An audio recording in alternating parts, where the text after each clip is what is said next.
that shower sex is even like possible. Like that's...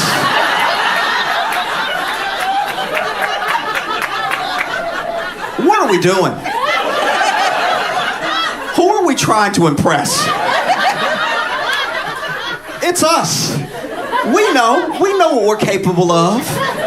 And we know exactly how slippery a tub is. Trying to have shower sex is right up there with trying to have sex on tightrope. You just over here.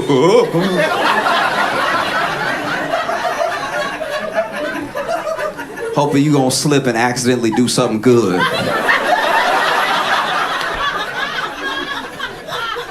Whoever's idea this was is the devil, because what possessed us? What video did we watch where we're like, I can do that too? It's never a good idea, ever. Even if you got the bath mat.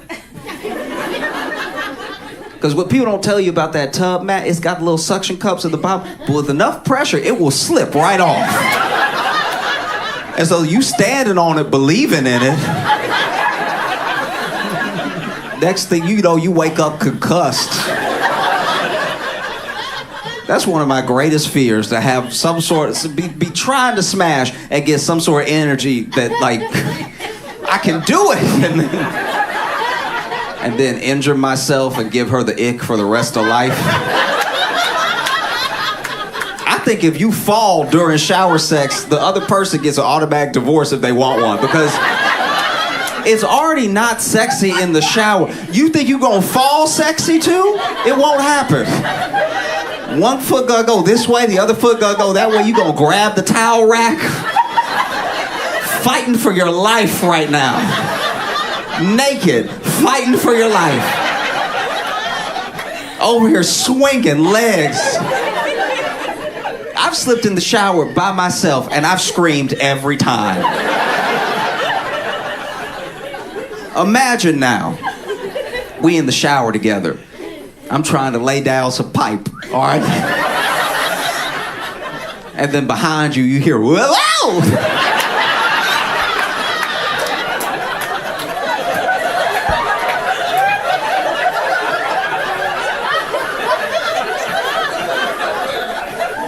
If I fall during shower sex, I better die.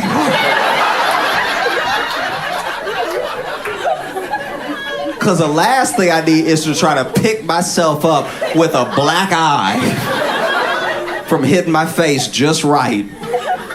Going like, you want to try again? Over here concussed. There's certain things we gotta stop. We gotta let go of. You know? We'd be happier for it. Because everybody want to tell you about, come back from the honeymoon and give you all the tea, all the sexcapades, young, newlyweds, still spry, still got good knees, good hips. Because we don't talk about the small muscles. Okay, I once tore my right glute trying to get out of the shower. You ever lost your right ass before? It changed everything. I had to sit on a donut. Do you know what it's like to be in your early 20s sitting on a donut? People look at you like something really wrong. People look at you like you barely hanging on. It's devastating. And it was just off of a random movement. I was getting out of the shower and just a little like, oh, you know what I mean? And at first I didn't think anything of it. Got out of the shower, dried off and everything. And then I went to sit down on the bed. I was like, uh-oh. I genuinely could not been past here. Every night when I went to bed, I just had to fall into bed. Couldn't even get comfortable. I had to get my roommate to lift the covers and let me fall. And then he would cover me up. And I would just be like that until he came and got me.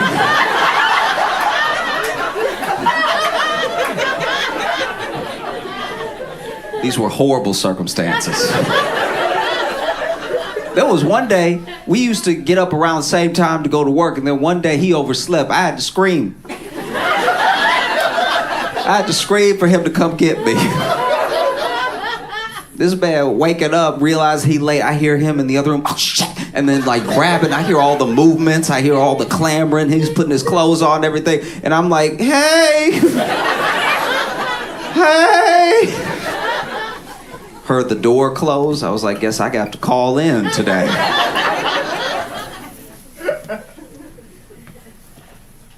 Don't sleep on the small muscles. Okay, take good care of yourself. You know? Don't let somebody pressure you into shower sex you know you're not capable of.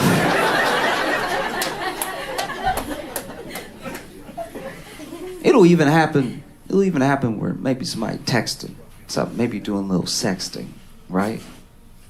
I like to keep my sexting grounded.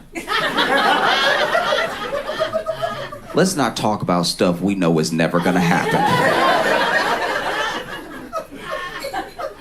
If you bring up shower sex to me while we are sexting, I will block you. I have no problem doing it. What a weird thing to stand on.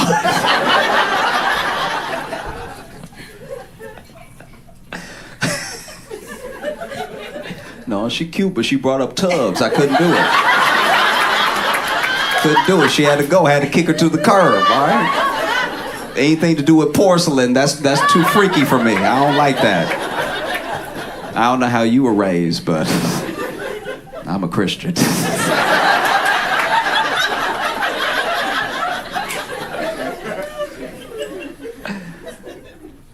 Do y'all know like a scary kid? Like you can't bring it up because they're like your friend's kid, but you don't want to be left alone with them. Because as soon as everybody leave the room, they look at you, but they can't just look at you. They look at you with their whole body. My friend, okay, so I have a friend who he had a kid. Like what, 6, 7 years ago, his kid's gotta be, about 6 or 7. And anytime I go over to their house, kid will be playing or something. And now it's at least at the point that the kid can play video games or something like that. But even when he was just playing with blocks and stuff, my friend would like leave the room to go get something.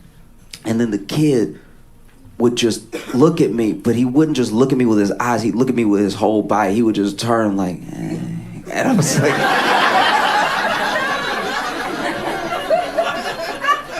and this is what scared me about that, right? Okay, so when I was alone with the kid and he'd be playing with the blocks, he'd be sitting, flipping the blocks and everything and like knocking them over, building them up, knocking them over, being all cute at everything. And then my friend would leave the room and he wouldn't just turn on his little butt or something to look at me. He would stand up and turn.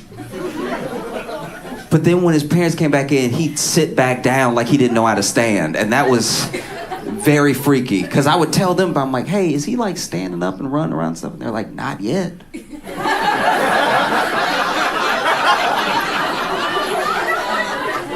So now I know I've been left alone with a demon. Because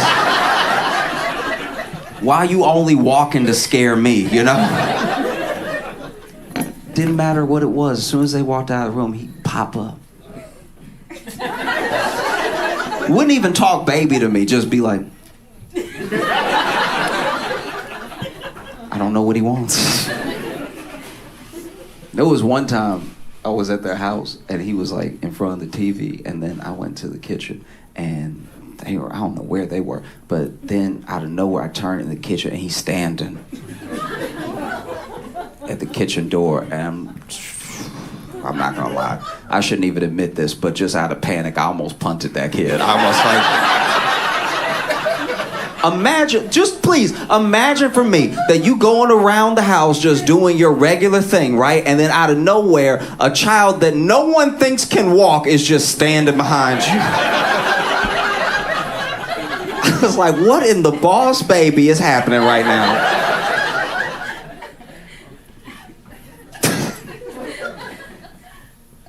I'm very excited to see Dune 2. Because I think it's going to be a phenomenal movie. A lot of people like Dune, and I haven't heard anyone who saw Dune 2 have a bad thing to say about it. And I know it's a good movie because it's a good story. And I know it's a good story because growing up, it was the only time that I ever saw a dumb kid with a thick book. Dune is very thick. And they were always a bookmark deep into that book. Deeper than you can get in the Bible. Like the Dune might have more pages now that I think about it. And they would always finish it. I'm like, this must be an incredible story, you know? As adults, I think that we see the world in an objective way because we're old enough now to have enough discernment to pull information in and decide how we feel about it, right?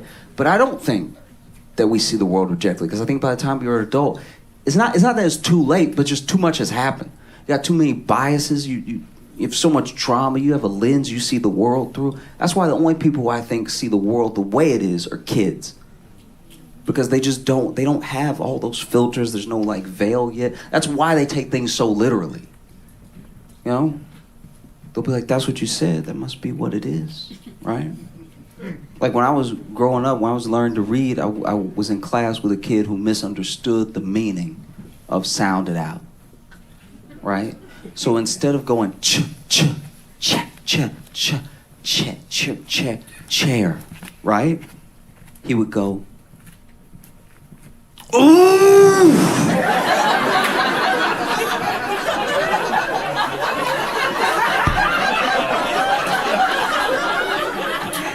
Ooh! Ooh! Chair. And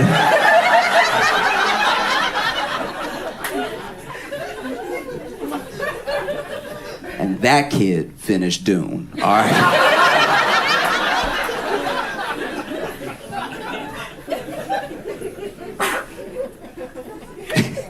I can't even judge him though, because I did the same thing in a different way. You know, when I was little, I played t-ball for a little while, and when we were playing t-ball, you know, coach, parents, everybody would say, keep your eye on the ball. Keep your eye on the ball, right? And I took it literally. Keep your eye on the ball. Now, we didn't have a big league of kids, and so sometimes we had to play the same team a couple times in one year, right? And there was one kid that really shouldn't have been playing. I don't know how many times he had been held back, but this was an adult. This was... You know that thing they talk about people always trying to do in the World Series? They were doing it in my local t-ball league, okay? This kid looked like he had a full-time job, and he would come up to the plate, and he was so good. Like, on top of being big, he was good. And, you know, T'd be right here, the ball would be right here, and he always managed to, like, crack the ball, not just, like, over, not just up, but, like, up, like really, like truly under to pop it up into the air, right? And I remember one time he did it. One time you could hear it. Hear the pop off that metal bat and the ball flying into the air. And I was keeping my eye on the ball. And the ball looked like it was gonna go into space. It got hard to keep my eye on the ball for a second, because like the clouds are white, the ball is white, and the ball is in the clouds. And then it starts to come down a little bit. I'm like, oh, I see it, okay. And I keep my eye on the ball. And then it's getting closer. But I keep my eye on the ball. And then it gets so close, I'm a little concerned, but like my coaches and my parents have been telling me, I keep my eye on the ball. And then the ball is in my eye. No one ever said catch the ball. They said keep your eye on the ball was the most important thing, and that's what I did. So then I crash to the ground, and he gets a home run because I'm laying next to the ball. I don't know if y'all saw what's been going on in the House of Representatives, but they ooh, they had it out. Ooh, that was better than Real Housewives. I'm not gonna lie. That was pretty good. Okay, in case you didn't see what happened, basically, they were having a committee hearing, and I don't really know how they work. They use certain rules of order where they're like point of order, and there's like this moderator that doesn't do his job and stuff. And basically, Representative, I think her name was Jasmine Crockett, said to Marjorie Taylor Greene, she's like, do you know what we're talking about right now? Do you know what we're here for? And then Marjorie Taylor Greene said, I do know what we're here for. Do you know what we're here for? Because those fake eyelashes might be messing up your reading.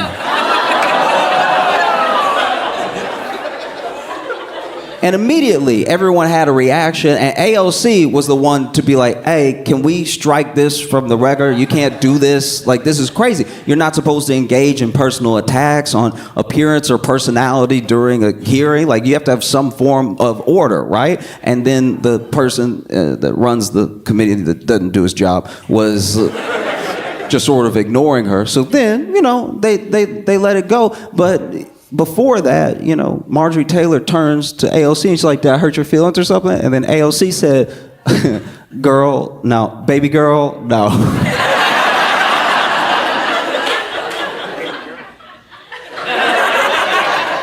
In case you aren't familiar, all right, a girl followed by a baby girl is equivalent to showing a Glock.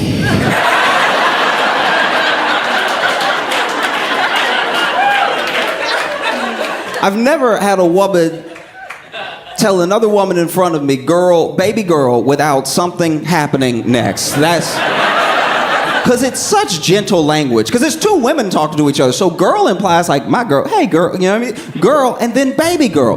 Baby girl is smaller than girl. Baby girl comes from an even gentler place, but is somehow much more violent. Baby girl. I'll put it this way. Girl is hair. Girl is, snatching up someone by their hair. Baby girl is choke. Baby girl is hands around the throat. One hand is baby, the other is girl. Baby girl. Whew. And then later, Representative Jasmine just asked the leader, the one who doesn't do his job. She was like, hey, I just want to check, just so I know the rules. I want to check if I were to say something about somebody's beach, blonde, bad built, botched body.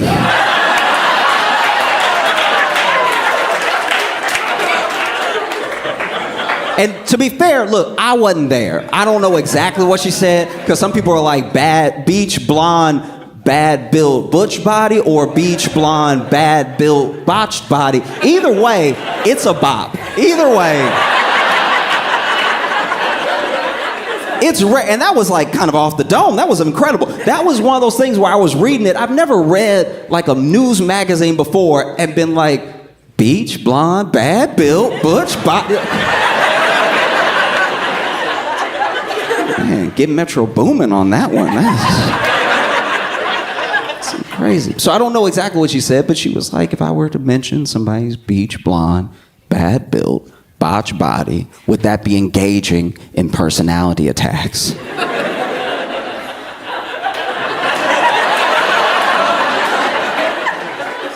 And then a bunch of people on the Republican side made the same noise as the Democratic side before. And then they were like, this is not the time, blah, blah. And then Jasmine was like, no. Because y'all love to dish it out, but you can't take it. And then the article ended. And I was like, that's the problem with journalism today. That's what... Now I gotta go watch C-SPAN to see how it ended.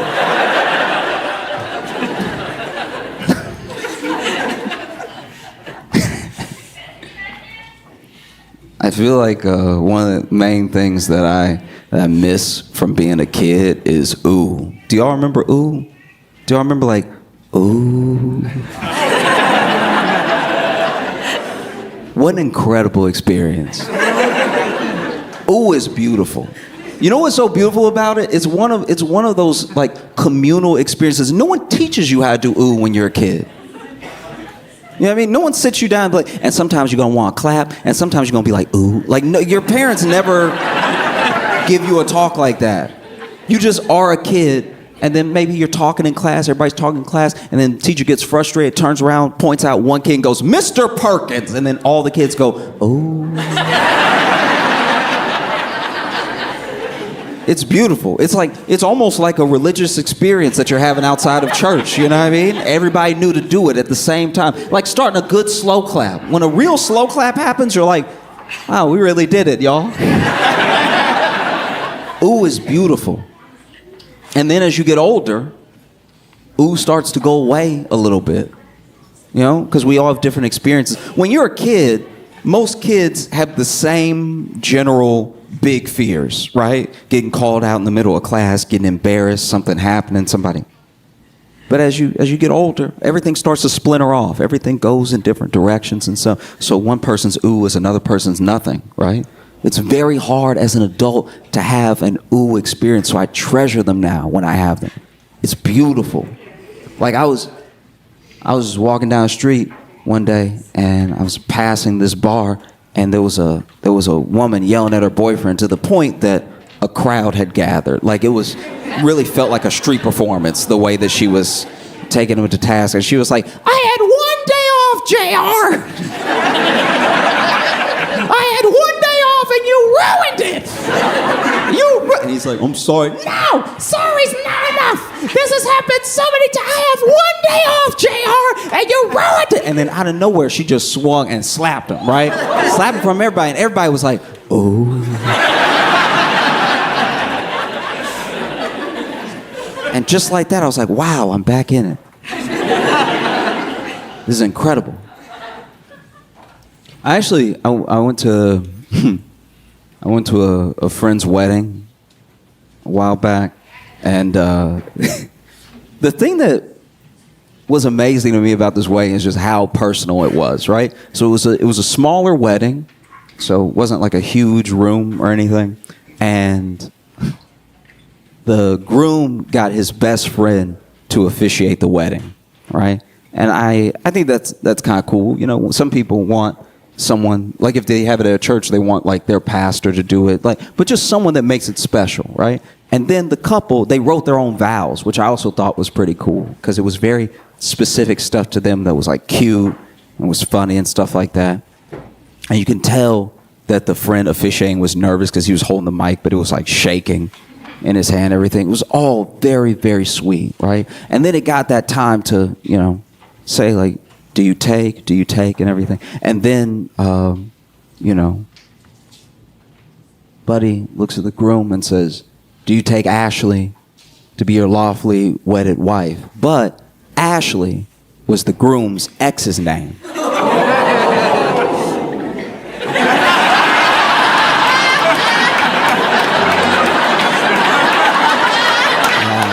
Doesn't it?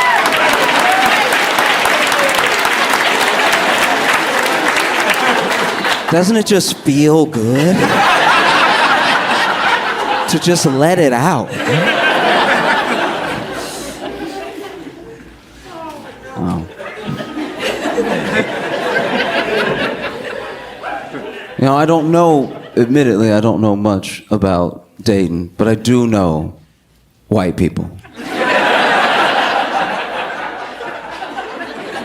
And the weather has a real effect on y'all. It's a nice day out, and every person I made eye contact with has told me.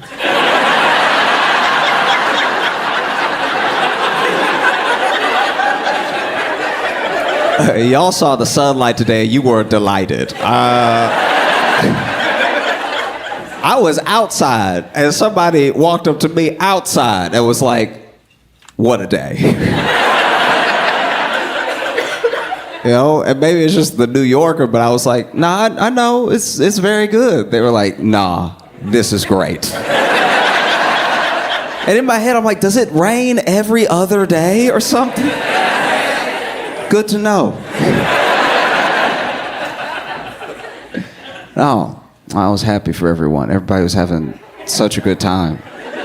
You know, it's like the weather today felt like when your friend wants you to see a movie really bad, and then they watch it with you, but they watching you watch the movie. to make sure you're enjoying it as much as, but then you're like, but I see it. And they're like, no, but are you paying attention? It's like, you not paying attention, you looking at me.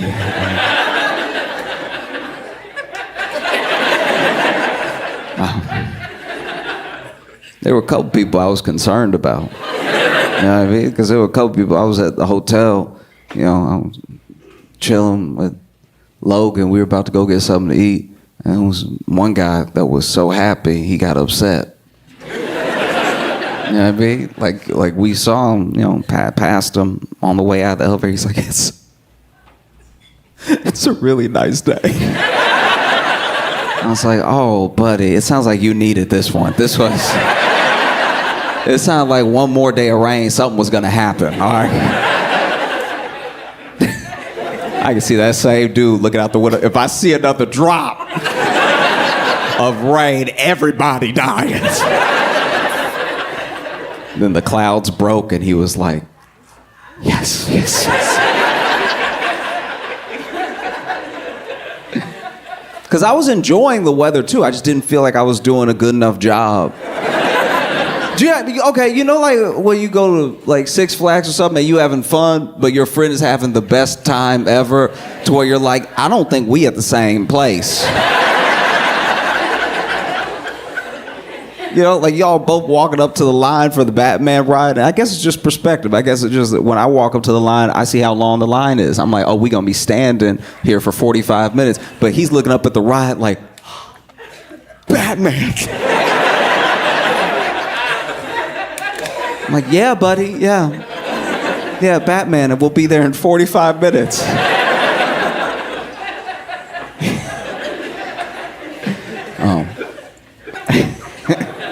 I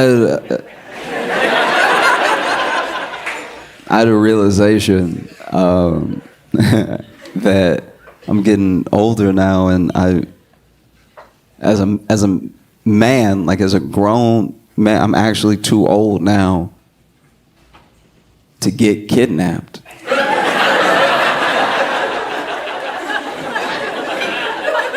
Like if I got snatched on the street and then they held me for ransom, as just, you know, as a man, you'd be like, nah, I live with y'all now. Like I can't. You can't send me back. That's too embarrassing. I just got snatched up like I was waiting for my mom after school. Y'all got me. We good. I'm part of the gang now. Don't. Yeah, send me back. Imagine, there's actually a statistic that nobody talks about. Thousands, I'm telling you, thousands of men go missing every year. We don't look, but thousands of men go missing. And I think it was 2021 where men going missing outpaced women going missing, right? And it's like an insane stat. When I was reading it, I didn't believe it. I was like, how is that possible? But I think it's because men know when they get snatched up, they're like, bro, just kill me, because I can't go back now. Imagine you a grown man with a family, right? You a grown man with children, and you got kidnapped, and then you come home and try to be the patriarch of your family, knowing you were a kidnapped man. You know what I mean? Knowing you a diet man, knowing you light. Standing there over your kid, telling him not to talk to strangers, and then your 8-year-old go.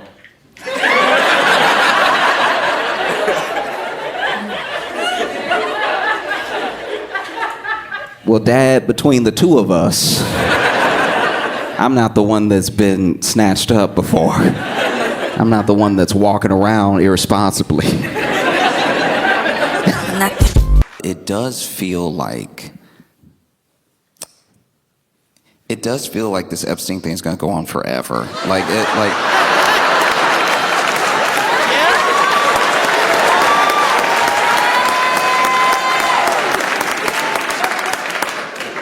Because, okay. The Dems released, I think it's like some sort of committee, they released these images that were subpoenaed from Jeffrey Epstein's estate. Jeffrey Epstein's estate turned over to this committee like 95,000 images, like pictures, everything like that. And then they released to the public 19.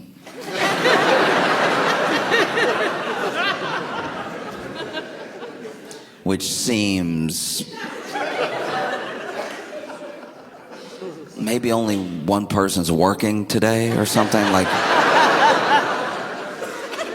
maybe there's like a thumb in most of the shots on the rest of the pictures.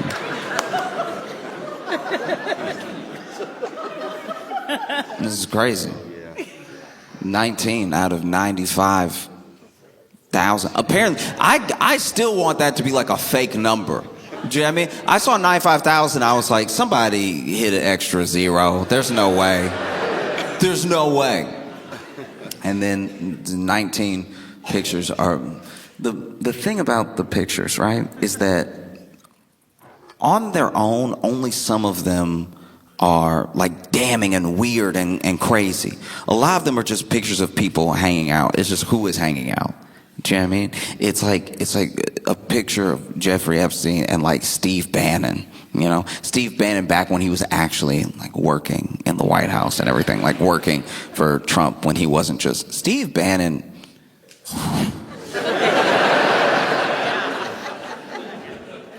Sometimes you look at somebody.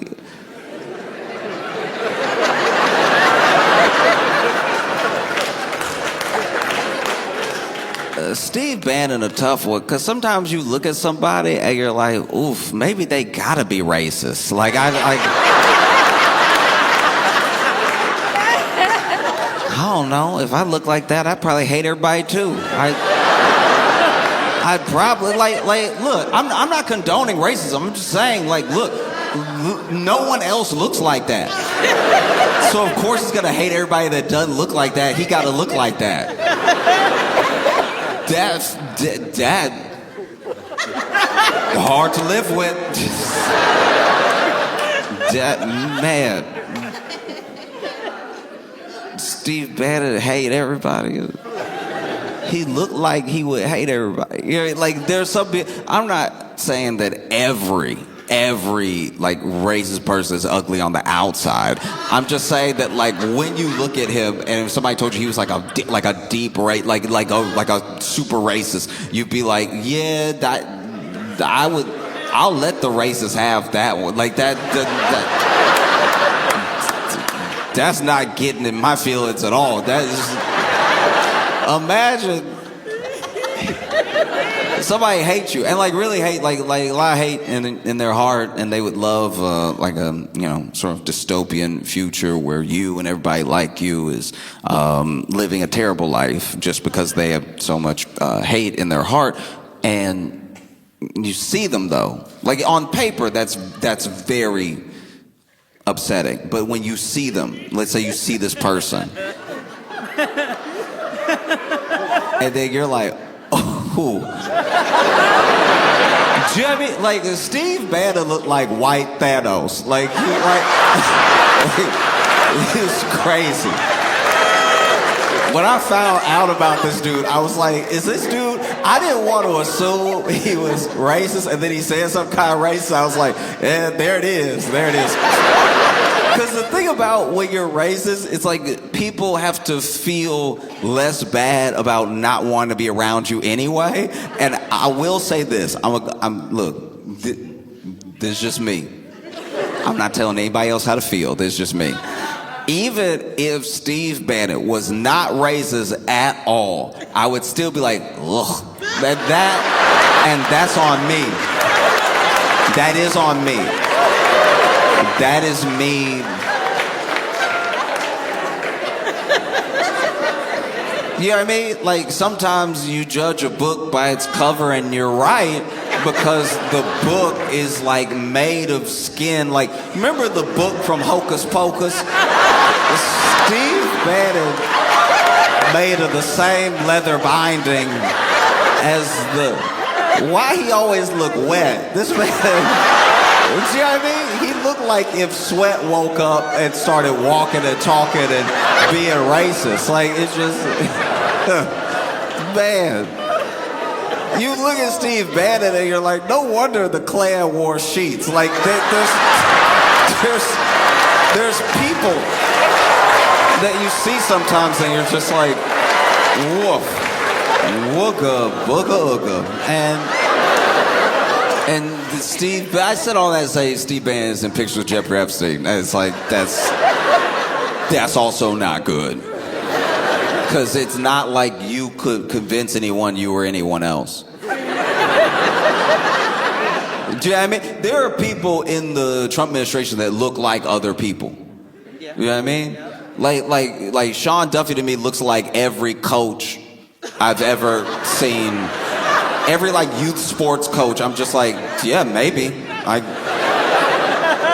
If you told me he was like Secretary of Transportation or like the head coach of the youth volleyball league, I'd be like, both of those track for me. So if Sean Duffy was in a picture, you'd be like, is that Sean Duffy? Because that could be somebody else. But nobody else looked like Steve Bannon. So as soon as I saw Steve Bannon, I was like, oh, Steve Bannon. Jeffrey Epstein let Steve Bannon get real close to him. I knew he was a freak. I didn't know, wow.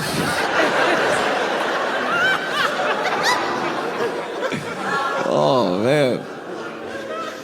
And then you see like Jeffrey Epstein with plenty of other people. You see pictures from the island and stuff like that. You see Jeffrey Epstein in pictures with Woody Allen.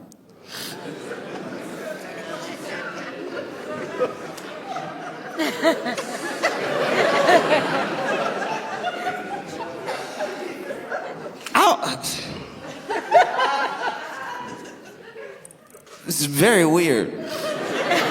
It's not weird as if I saw that picture. It's like, not Woody. I'm saying.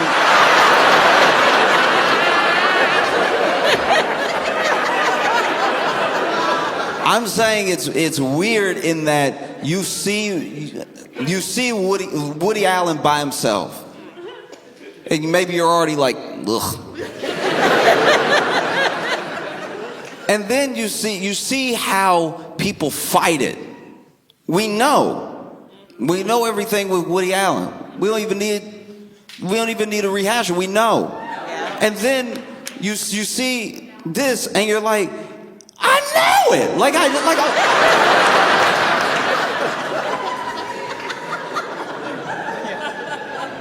it. Seeing Woody Allen with Jeffrey Epstein would be like. It would be like if OJ's glove slipped on perfectly. It'd be like, oh, yeah.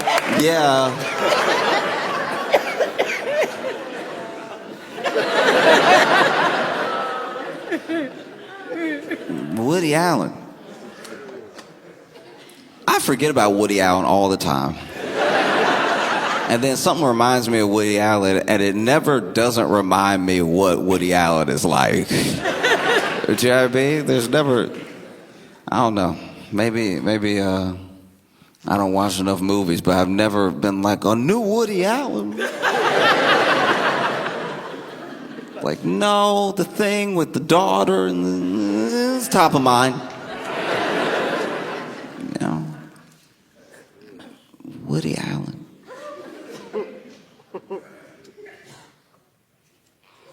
What would they have to talk about? Like, and then there's a picture of I think it was like Bill Clinton and Ghislaine Maxwell together, like a group picture and everything. Hillary not there. Yeah. Hillary not the man. Every time Bill not with Hillary, he get in trouble.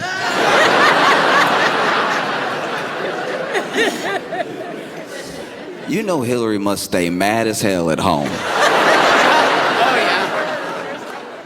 See all these people. 19 pictures out of 95,000. that, I don't know why we keep dropping like Epstein content like albums. Like this is...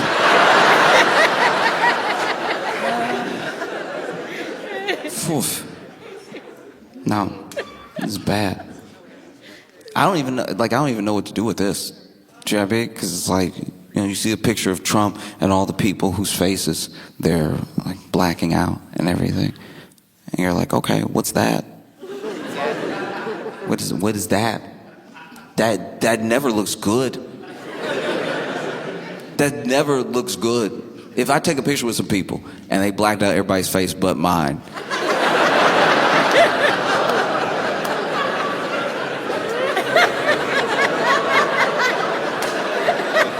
There's no smile, there's no demeanor you can have when they blacked out everybody's face but yours and look like innocent. Like there's no way that it's not happening. If I take a picture with people and they black out everybody's face but mine, either I did something or they did something. You know what I mean? There's no, like, even if you look happy, blacked out everybody's face but then you. Blacked out everybody's face and then you. There's no scenario where you don't look like you did something. They blacked out everybody's face but yours. It's not good at all. And then you see these weird inside jokes they had and everything. It's weird stuff. It's upsetting, weird, and it's crazy to me.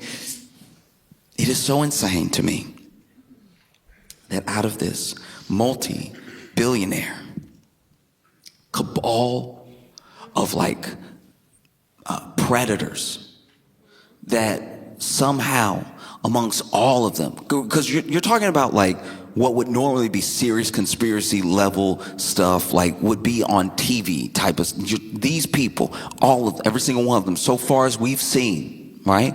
All of us, whether you've only delved in it a little bit and you've just seen what was on TV report on the news, or whether you dug deep yourself and you've researched a bunch of all the people involved and everything, it is insane that out of all of these people, billionaires the world over, right, having ties to each other that are just through Epstein, don't make any sense, that somehow all of these people, every single one of them does not know how to draw anything. They cannot draw at all. It's terrifying how the drawings they do aren't even motor skills. This is, I don't know what I'm looking at half the time.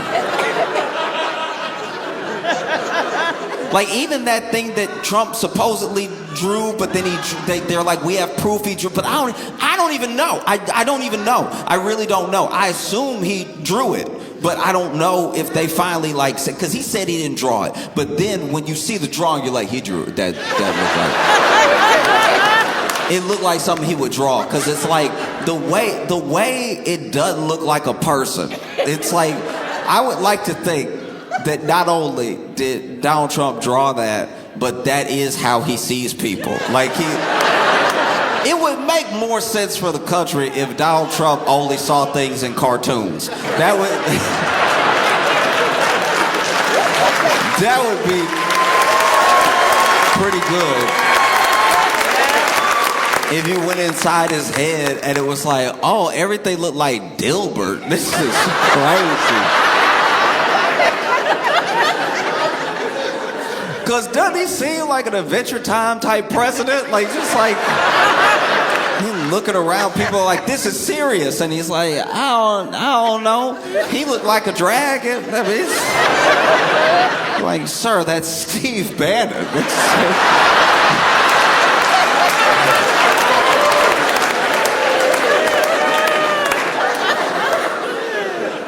Steve Bannon, multiple pictures with Jeffrey Epstein. Hanging out. Man. What could they have to talk about? Yeah, I mean, what, oof. Oof. Do you ever wonder if Steve Bannon tried? If he tried to, No, I gotta do something. I gotta clean myself up. Let me do like a chemical peel or something. Like, let me do something. I don't know. Like, I don't know if you just look like that off the rip. Like, I think something happened. There's gotta be an origin story at play. You can't just, you know what I mean? Like, I feel like Steve Bannon got the same background as Splinter from Ninja Turtles. Like, just, they probably, like, it would make sense if Steve Bannon was like living in a sewer and then he came across these turtles, right? And these turtles, he started taking care of the turtles. He thought about eating them, but then he was like, nah, I'll take care of them, everything. And then there's like this toxic waste that they were all exposed to, and he put the turtles in it because he was like, I lived. And so then the turtles got like a special, you know, physical intelligence for martial arts, and he went off and joined the White House staff. You know what I mean? Like, I don't know. He just doesn't look like I've seen Steve Bannon say like dog whistle racist things and been like, bro, you don't need the dog whistle. Like, this one's all you. Like this. Steve Bannon is what you imagine when you imagine like a deeply, you know, racist person. You know what I mean? Like, it's like you look at it and you're like, oh. You know? I would rather it be that way. No, it's just convenient that his entire shape aligns with his views. Like, it's just... If you really have never seen Steve Bannon, he looked like, you know a Sphinx? He looked like... Oh my God. He looked like the head of a frog and the body of a wildebeest. And the legs of a chicken. And the hands of like a mole rat. You know what I mean? I feel like I don't know, Steve Bannon just seemed like he bite ice cream. You know those people? You know those people who can't even enjoy a treat without being a psycho? You know what I'm talking about? Like, Steve Bannon looked like he bite an ice cream cone in the face. Like, he just attack it.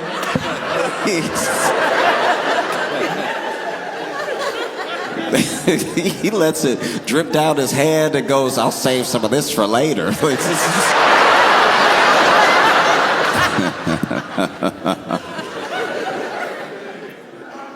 It is crazy how you will be doing your best to get your life together as best as you can. And it is unfair that anybody can make you their emergency contact.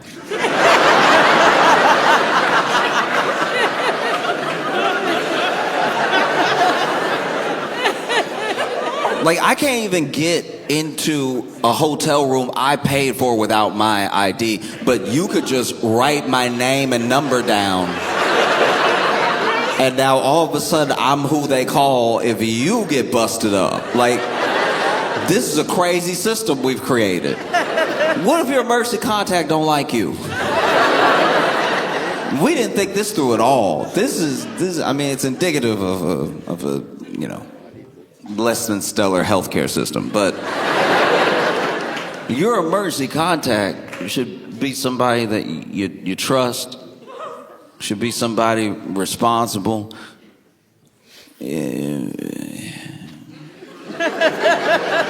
It should be somebody who knows their emergency contact. You know what I mean? Like,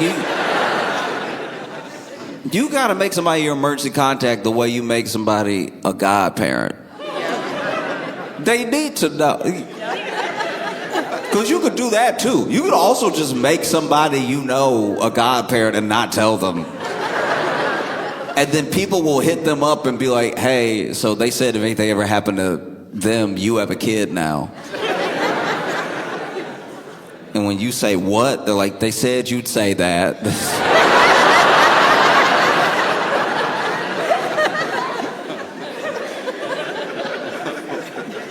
What? In what world? I was made the emergency contact for a friend one time, and I was like, I don't know what he expects me to do with this. Like, they called me and they were like, hey, you're his emergency contact. I'm like, all right, what was the emergency? And he skateboarded off a roof.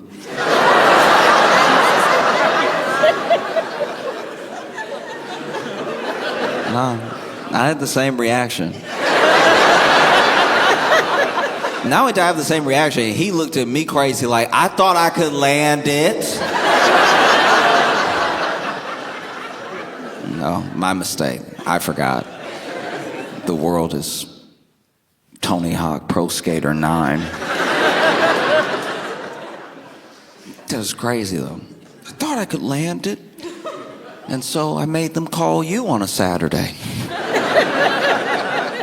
That's the other thing, too. You can make your emergency contact somebody so that the person who should really be your emergency contact doesn't find out. You know what I mean? Made me the emergency contact because he knew if he made his parents the emergency contact, he'd hear an earful about skateboarding off a roof. But the crazy thing about making me the emergency contact versus his parents is that his parents still live in the state he's in. I moved away years ago. This is just...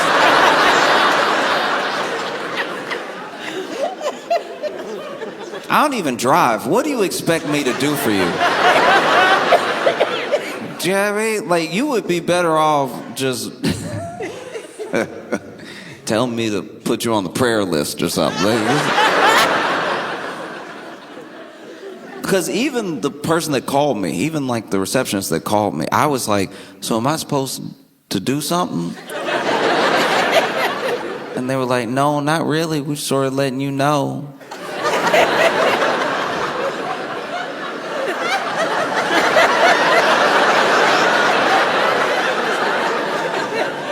I was like, wait. So you called me. He's alive, right? Like, he's alive? And like, yeah, I mean, probably gonna be discharged in a couple of days. I was like, oh, okay. Is it like, is anything broken? I'm like, yeah, his leg. I was like, oh, okay, so not his hands or his mouth.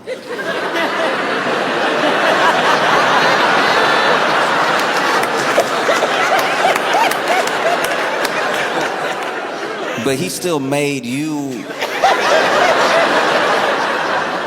call me even though he has my number. And then this was insane. I'm on the phone with this person at the hospital, right? I said what I just said. I said what I said to her, what I just said to you. And then she went, oh, yeah.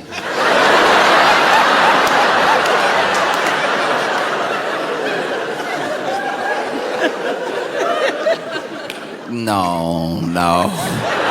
You work at the hospital. I cannot be blowing your mind right now.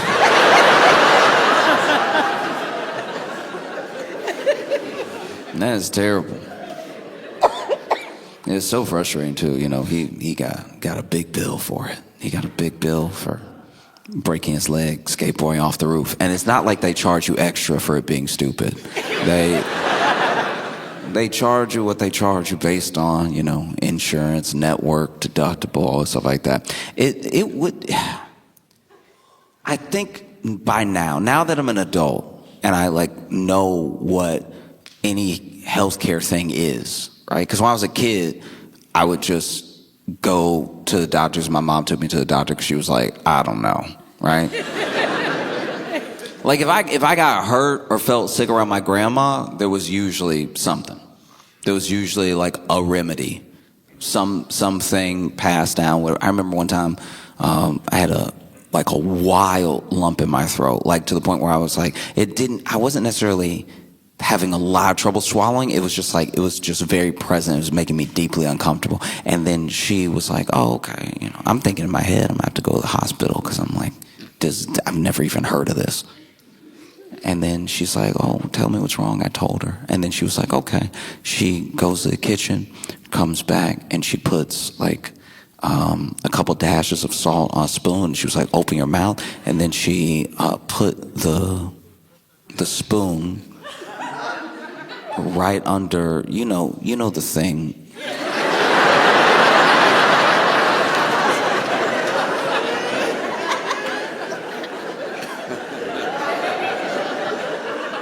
And so she put it on there, and I was like,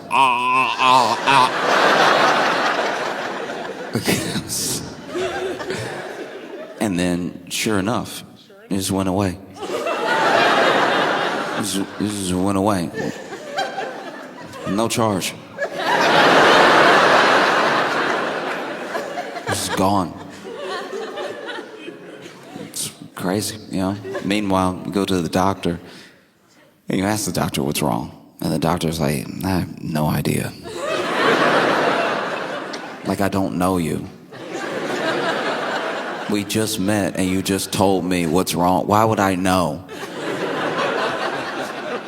Do you think I'm magic? Why would I know what was wrong? I have no idea what's wrong. I'll run some tests so I can find out, which is logical. That does make sense. That does sound like science. I don't know, so let's run some tests so we can find out. All right, we're all human. We can't all just guess and be right. How much will the test cost? I don't know. Why would I know that? It's a test, and it's a test for you, which is gonna cost different from everybody else. Don't you know that? You idiot. Don't you know that the test costs whatever we say it costs after it's been done, so that way you can't really make a decision on whether or not you can afford it? We're just gonna tell you later,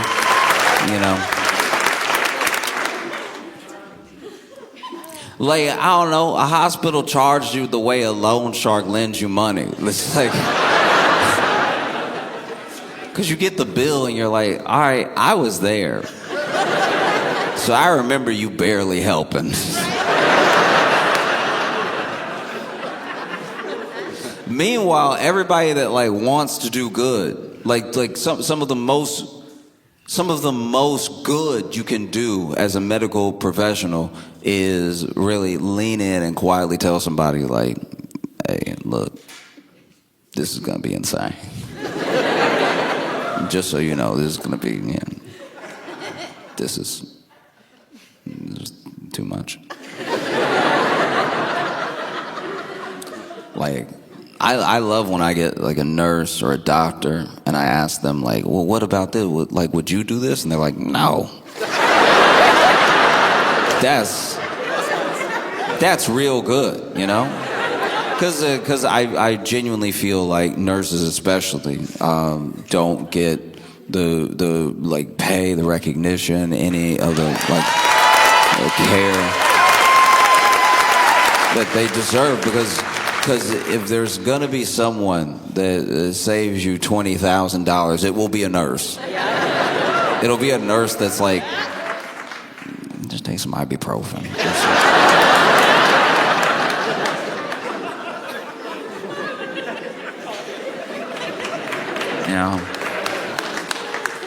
Or sometimes you end up in a bad situation because you get charged this insane amount in this incredibly frustrating way, whether you got good care or not.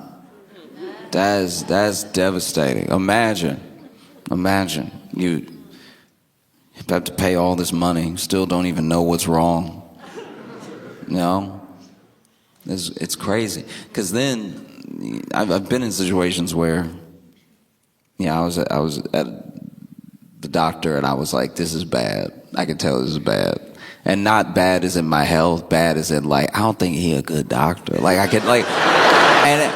I'm not saying this is a medical profession. I'm saying some of it's presentation. If you're a doctor, I don't want to hear really think about what you're gonna say before you say it, and don't hit me with the uhs and ums when you're telling me something, because I'm asking you. I don't know. So if you're it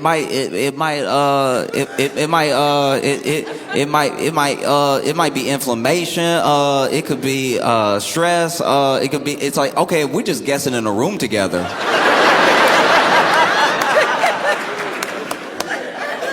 If we just guessing in a room together, then I can go ahead and go, because I'm gonna get charged like you said what it was. No, it's crazy. It does not have to be like this. It doesn't have to be like this at all. And you know, because you go to any other country and it's different. I'm not even saying it's always better, but it's different. They're like, oh yeah, we do it a different way where you don't die. You know what I mean? We do it this different way where, like, yeah, technically our healthcare is expensive because you have been, taxed to the point where it's already all in the social safety net, and the safety net catches you. Is the whole point of the net. And then when you come here, you don't have to worry about an arm or a leg in payment when we don't know, because we won't know. We won't know here either. Do you know what I mean? You go to the doctor in France, and like, don't get me wrong, I'm not saying that some of these places with universal healthcare don't have incredibly long lines or don't have their own like system failings, but I'm just saying a start is a start, you know? And sometimes you go to these places and you'll be like, oh, okay, the line is what y'all are complaining about. The line? All right. The line. Because we have a line. We also sit in the line for long to not know. That's one of my favorites, is like how ambulances can be out of network. That's you can tell the devil came up with that. That's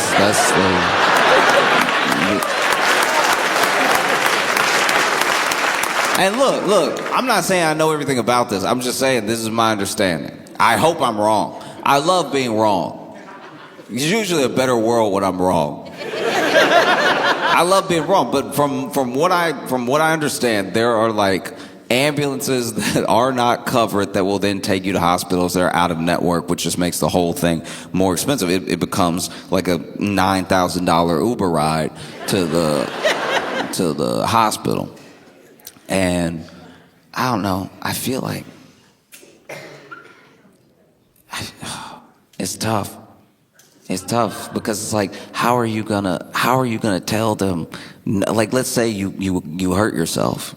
Let's say you get hurt and maybe you're even like knocked out or something. So then somebody calls an ambulance. It's scary. You don't want just to witness somebody dying right in front of you. So you call an ambulance. The ambulance comes and picks this person up, takes them to the closest hospital and everything. And you were unconscious. So you couldn't tell them, I'm not getting in the ambulance. I'll walk. I will walk and die before I get in there. Because then every time the wheel turned, that's like $200. And then you got the nerve to try parallel park at the hospital. Get some extra turns in. No. But you couldn't do that. You couldn't protest that you didn't want to get in this ambulance, that you didn't want to go to this hospital as our network. Maybe you even knew that, right? And you couldn't stop it from happening because you were knocked out because you skateboarded off a roof like an idiot.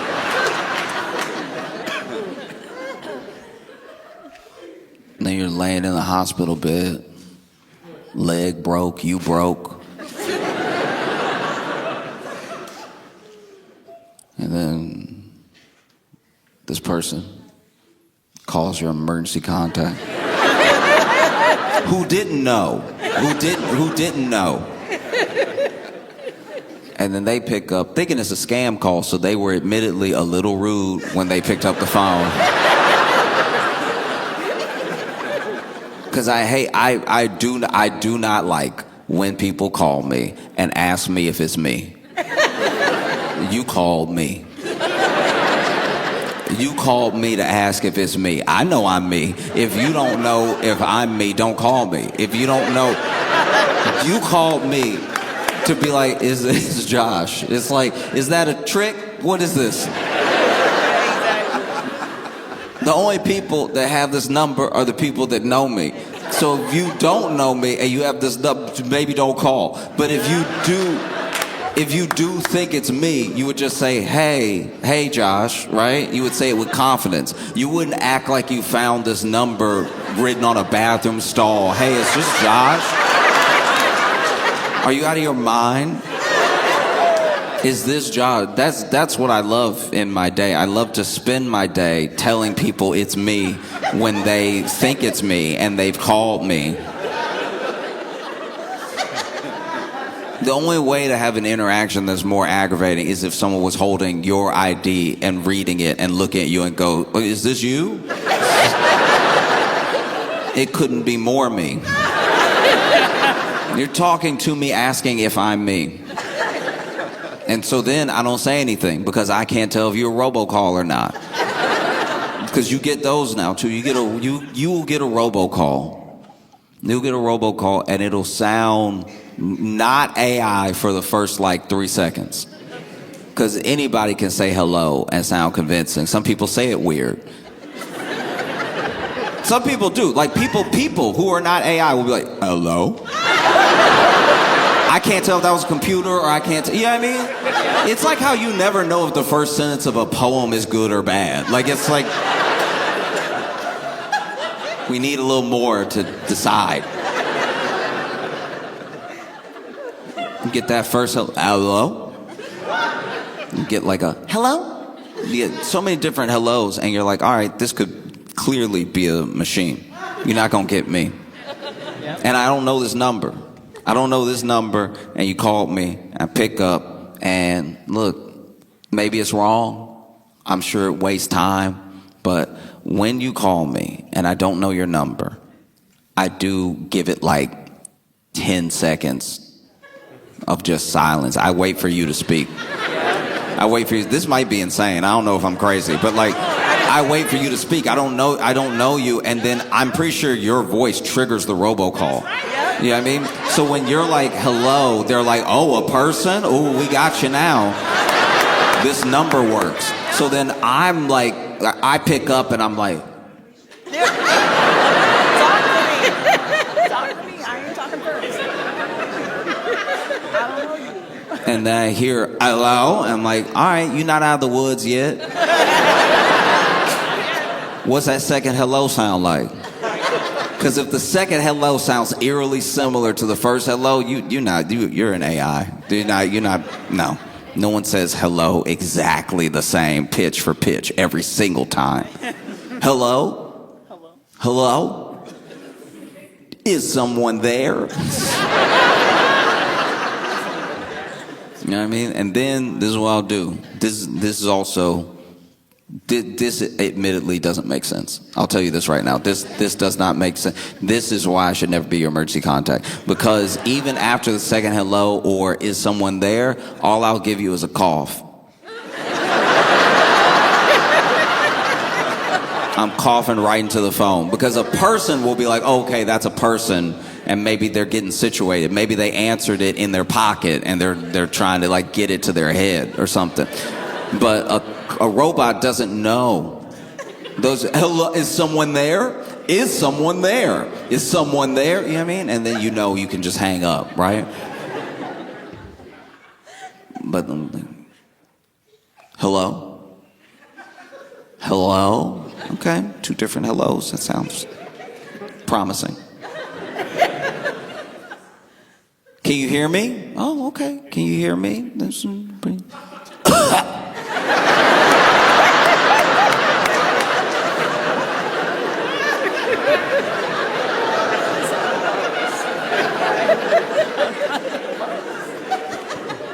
You all right? Oh, okay. All right.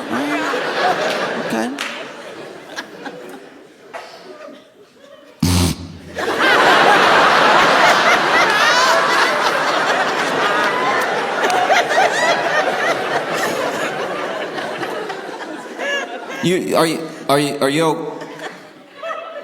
Are you okay? Yeah. Sorry. Yeah, I'm good. Hi, how's it going? Good. How are you? I'm good. Is this Joshua?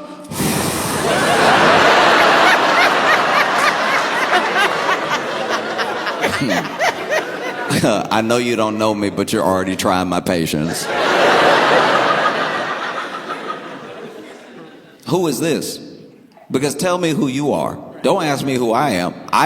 This is my phone and I'm already in it. Like, I'm already in my phone. You're a visitor in my phone asking if... Imagine somebody came into your house. They walked inside and they were like, are you? You'd be like, I have to shoot you now. I have to, like... Tell me who you are. If you broke into my phone, tell me who you are. Is this Josh? Yeah. It's Josh. Oh, okay. We're calling from blah blah medical, and you were listed as the emergency contact for your friend. And I'm like, oh, okay, that's interesting. That's interesting because I didn't know that I was his emergency contact. That's wild. You can just do that to anybody that you want. It's crazy. You can make someone your emergency contact while owing them $200. And that's wild. That's wild. Because when I need to emergency contact him for my money, there's no answer. That's crazy. That's crazy. You know, when I have an emergency of funds from the funds I don't have from the $200 I lent him, somehow, can't get a hold of him. Line isn't working. But when what did he do? He skateboarded for a roof. Huh, okay. Probably bought that skateboard with the $200.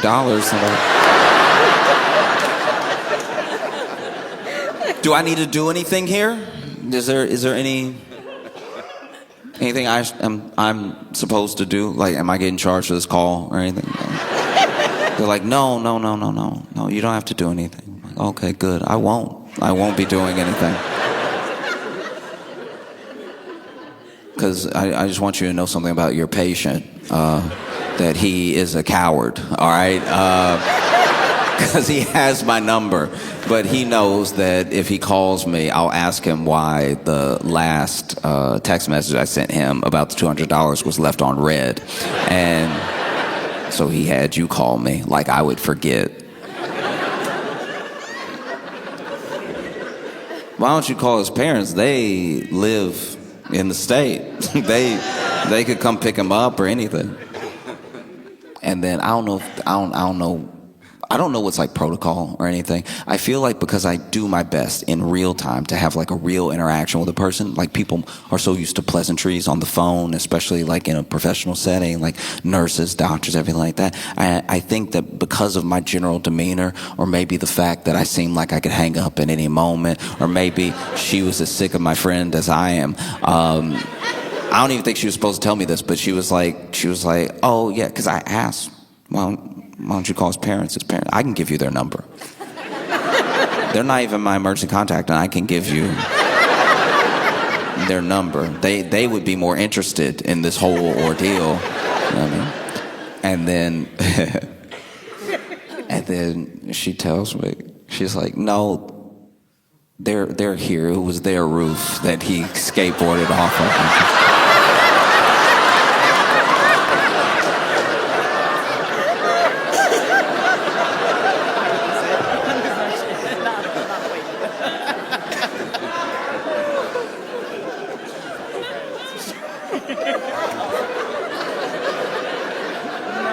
They're here.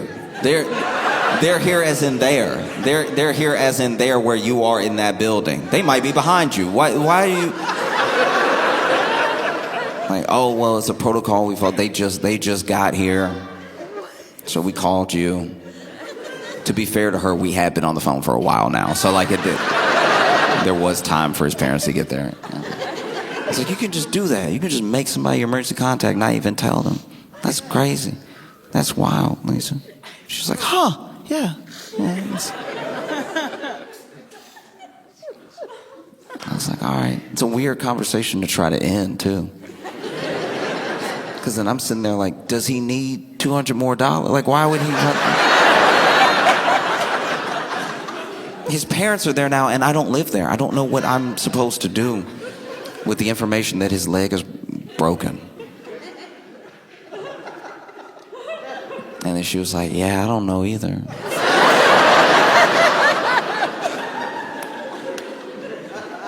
I told her, I was like, I hope you have a good day. you deserve a good day. You have to call and let people know they're the emergency contacts of people that they don't even know what's happening. And she's like, yeah, thank you. And then we got off the phone, and I just sat there. I genuinely just sat there for a second. I just was on the phone with this person for a while.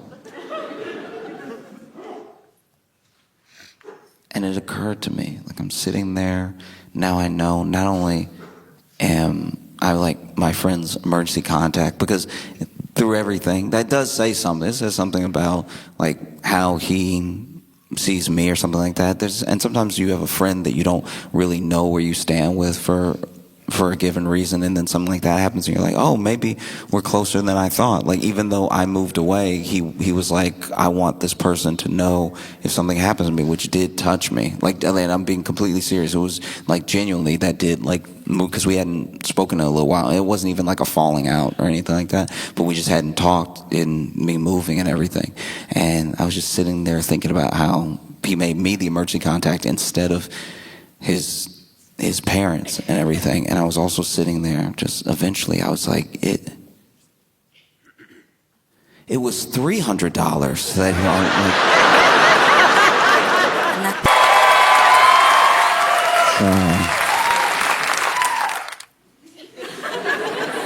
I've been having trouble. I can't stop thinking about how we've gone from this like 36-hour news cycle that we were kind of in last year to now this sort of 12-hour, maybe even 6-hour news cycle that we're in now. It's just everything bombards you all the time, and there's no time to take in a story as it's happening. As soon as a story happens, there's another thing to replace it that's the big deal for this 20 minutes, you know? And it's hard to even vet stories now. Like, there'll be a story that seems like a big deal, but the more you think about it, the more you're like, why'd you tell me that?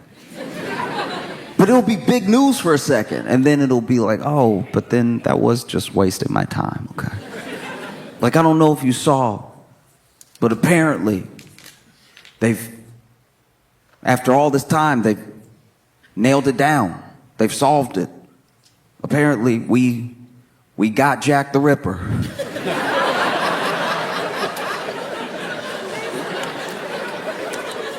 Some would say a little late.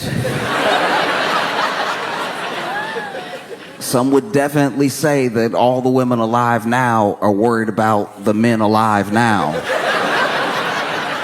But at least we got Jack the Ripper, you know?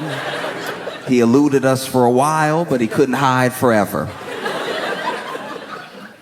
Apparently, some guy claims he nailed it down with some DNA, and after I finished reading it, I was like, yep. Think he got away with it. Because that's the thing, it's like you're inundated with so many different notifications, so many different news stories going down the line. You can't even enjoy the little things that aren't even quite news, but like, remember when a video would be viral for like a whole day? And we'd all share it for like a day. We at least used to have a day. And now there's so much news, you don't get to enjoy anything for like a full day. And not everybody even sees the thing that's dope. Like, this is just me personally, but I've very much been enjoying how terribly these Dove releases have been going at funerals.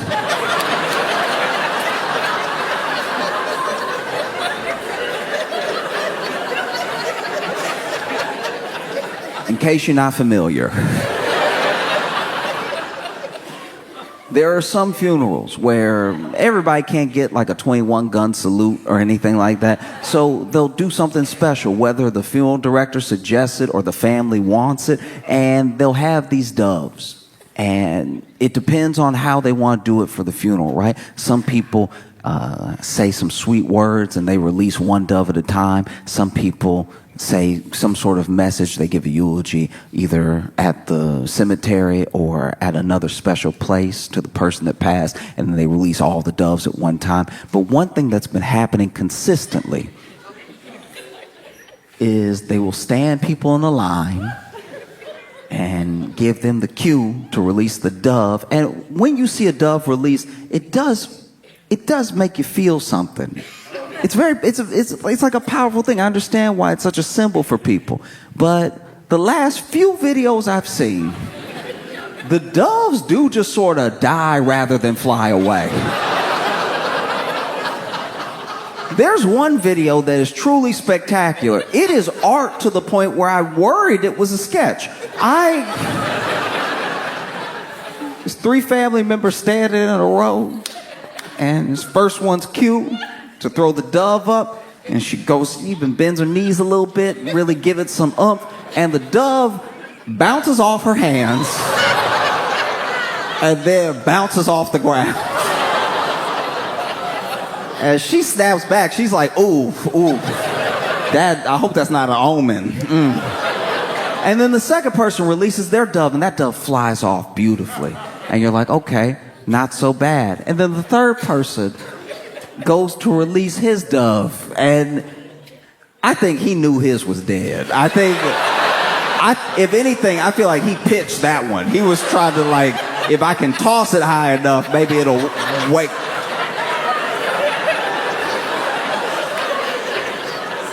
There was another funeral where they were doing dove releases, and they had like 5 people lined up, and they were doing a different like stanza to this poem, and at every break in the stanza they released one of the doves and stuff, and they were getting close to the end. So this I don't know if this woman was number 5 or number 4, but she was whispering at the funeral director the entire time, "He dead."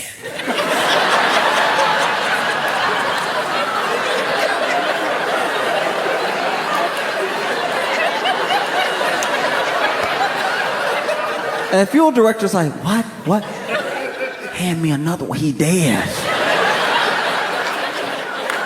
And the funeral director's like, that's all I brought. What do you mean that's all you brought? He clearly dead. She's like, funeral director looking at him, trying not to interrupt the beautiful poem that's being read. And he's like, no, he's asleep. He's asleep. He'll wake up. Just throw him. He'll wake up. You throw him, he'll wake up. And they released the second picture, and the third picture is right here, and she's like, this is a dead bird in my hand. Don't play with me. Find another bird. And he's like, I swear it's asleep, just throw it. And then the third person throws theirs up, and then they read the poem, and the woman's standing there like,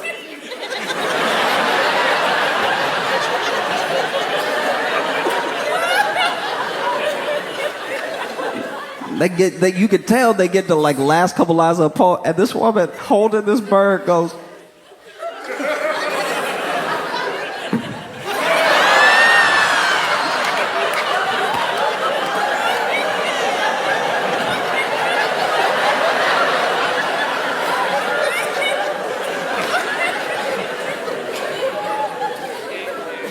she just tried to like waste bird up, and then they end the poem, everybody looking at her, and the funeral director like, and then sure enough, she go to, and the bird just plopped down. And she was looking at the funeral director, daggers, like, this your boy?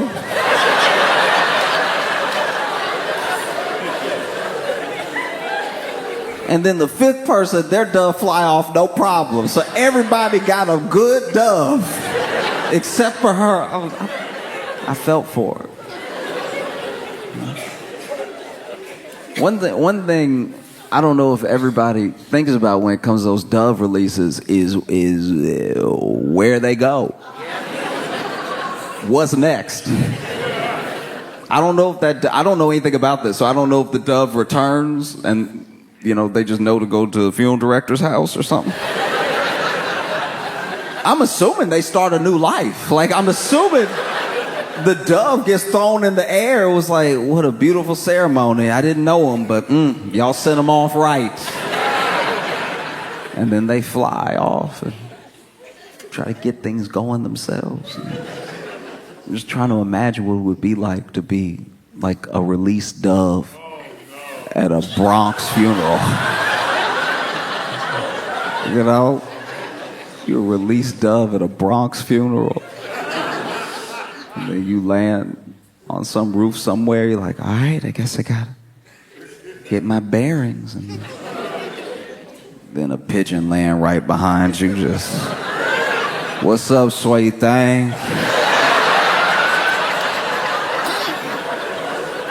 Pigeon just seemed like a very rub the belly bird, you know? It's like, how you doing, huh? Hey, you looking fine as hell. No spots or nothing. Hey, you must be new to the city. Let me show you around. I know where the good spots are. But that's the world we're in now, you know? Nothing but news stories, nonstop. Everything's coming at you. You've gone from this 36-hour news cycle to the 12-hour, 6-hour, 4-hour on a really bad day. And you cannot care about everything. You can't, like, you want to have empathy, and especially when something's big, you want to care about it for as much attention as you feel like it deserves. But then another thing happens, and you're just daisy-chained bad news all the time, or what's supposed to be important news all the time. And so sometimes things fall out of your head because you're like, I can't focus on everything at once, and some things I can't do anything about. You know? And so after a while, you haven't heard about something long enough, you just assume it's been resolved if nobody's talking about it. But nobody's talking about it because there's so many things to talk about. And you also have to measure up how you feel about the world right now with the fact that everyone trying to give you news about the world also wants your money. They want a subscription from you. So they're just inundating you with all this stuff because, like, maybe you'll like news from us, so we'll just keep sending you notifications. Because there's always a lot happening in the world. That's not different. The fact that we have access to it is different. Like, I was thinking about all of this last week. I was just sitting there and thinking to myself, dang, we never did get those astronauts down.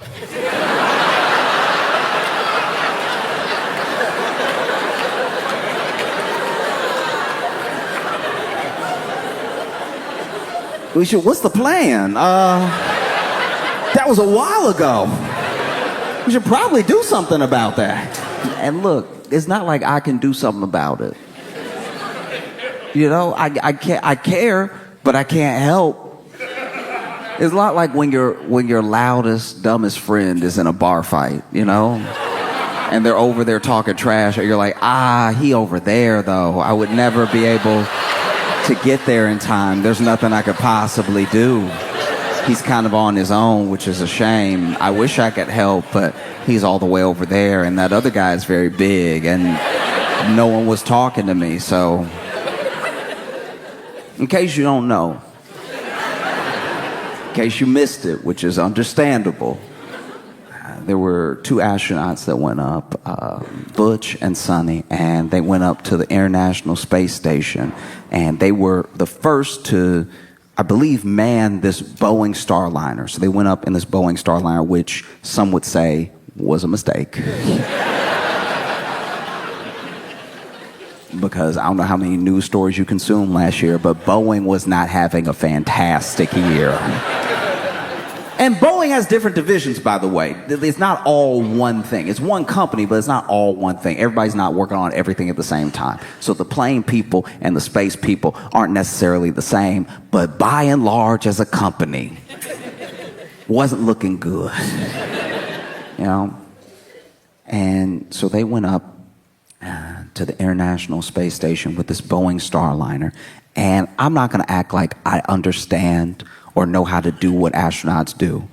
I don't get it, and I'm glad that they do.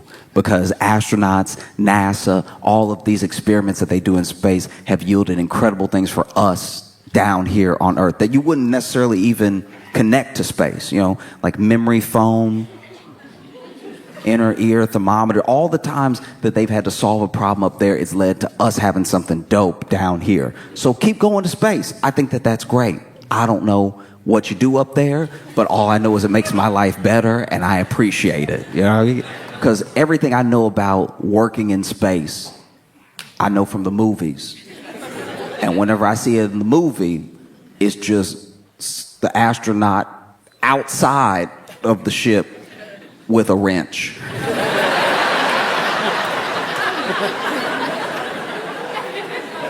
Every time I see it, it's Sandra Bullock or Bruce Willis outside the ship Just...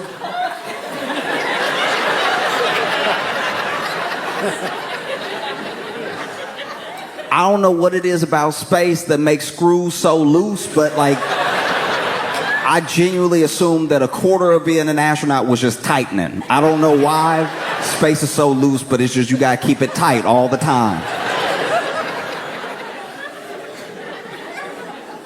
And so they send them up there, and this Boeing Starliner had a bunch of other problems. It had a bunch of other issues on the sort of unmanned tests that they were doing, you know. And so it's very brave of them to even go up there and be doing these experiments and try and make a better world for us, you know. They get up there, and they're supposed to be up there for like 8 days, right? And I don't know if they caught it or it got caught down here, but there were a bunch of problems with the Boeing Starliner. Some of them were helium leaks, because helium is incredibly hard to just capture, just keep it so light, and it's very easy to escape. And then they were worried about the thrusters, and so they were worried about control issues if they were to come down, right? Because Boeing used to be a better company. Boeing used to be a company that put engineers and innovation first. And then they had a bit of a merger, and that merger started to prioritize shareholders, prioritize the money. And so some of that innovation, some of those engineers started to fall to the wayside, and you have what we get now: planes that make you a little nervous and ships that only go one way.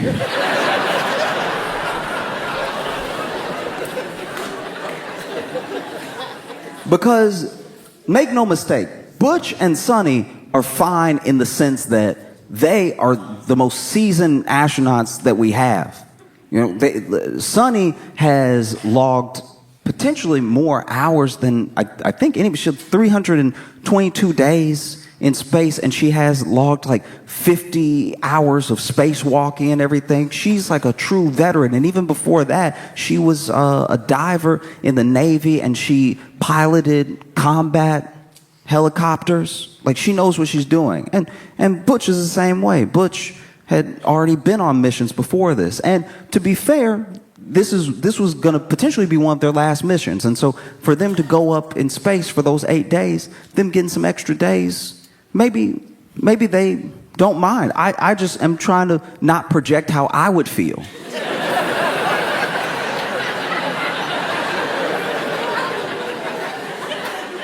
Because if it were me, because once again, I'm not an astronaut. I can never be an astronaut. Not good enough at math, throw up too easy. So I don't give off astronaut, right? But if it had been me, if I had gone up into space, it was supposed to be 8 days, and then they were like, ooh, that ship, may not be able to send you back down in that ship. I would be like, oh, okay, cool. So when's the next ship coming up? And so some of this is being explained to me by my friend, so forgive me if I'm like a bit incorrect, but he's saying that not only are they good because of how seasoned they are and how much they genuinely love being in space, but also because they have these like pods and stuff and different things they can send up to give them supplies, give them food and everything, give them things to continue their experiments, more wrenches. I don't know what it is, but like they can send stuff up. And so in my head, I was like, oh, okay, all right. Like if you can send stuff up, like you can send a pod up or whatever, then why don't they just, like why don't they just hop in the pod when all the food, like they after they get all the food out and they eat the food, oh, delicious, and then they get in, they could get in the pod, right? And then take the pod down. He's like, no, it doesn't actually work like that. You know, it's not a manable ship and it's too small and everything. I was like, oh, okay, cool. Why don't they make a bigger pod? You know, enough to like fit people with just some seats, just for fun, just some seats. And then they send that up, and they could even put like an Xbox controller in it, just to have something, you know?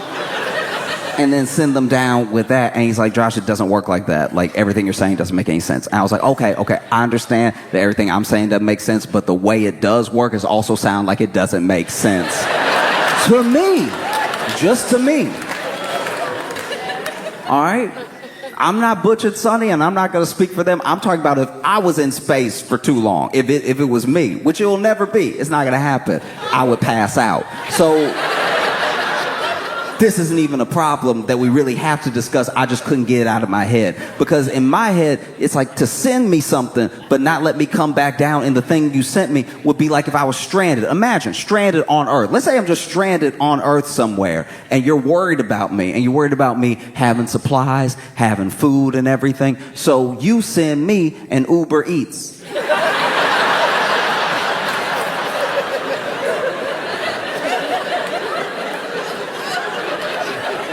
But then you go, no, don't get in the car. Don't get in the car. That's not how this works.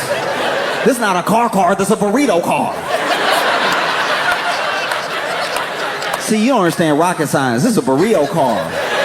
You just try to get in any kind of car you want. That doesn't make sense. Stay there till we come get you with a car.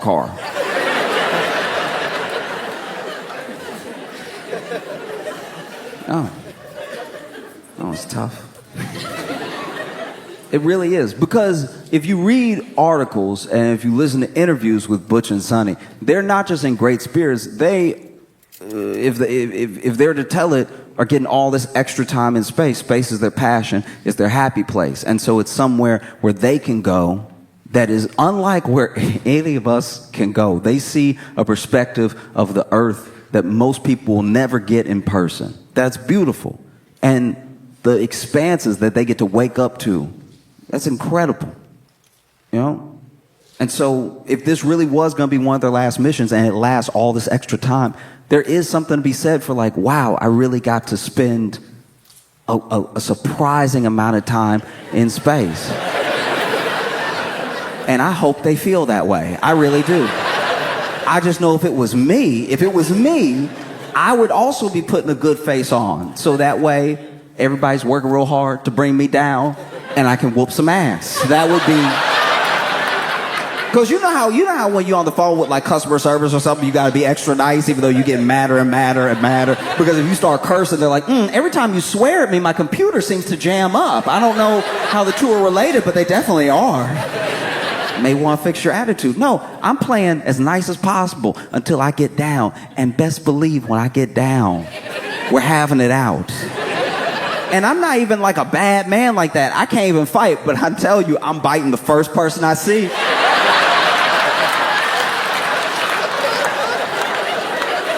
I cannot swing, but best believe I will catch a mouthful of your chin, all right? You leave me up there all this time? What's wrong with you? You must be out of your mind. You got me. Because look, I believe it. I believe that they love being in space, but everybody has a bad day. And I think a bad day in space is an extra bad day. Let's say you wake up, and it's just one of those days. You wake up wrong side of the pod. You know, very upset. And all you want to do is brush your teeth and maybe go read a book or something. You know? But you take your eyes off your toothbrush for 1 second. Now all of a sudden you...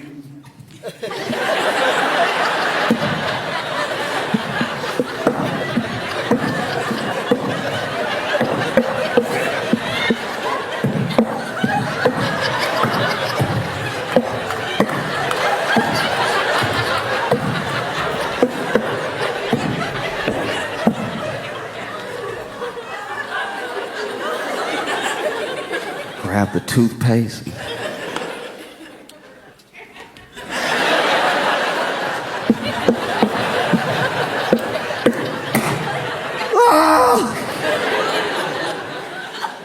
Oh. Or maybe, you know, you got your coworkers up there. Butch and Sonny, I'm sure they get along, but there's other people in the space station that can leave.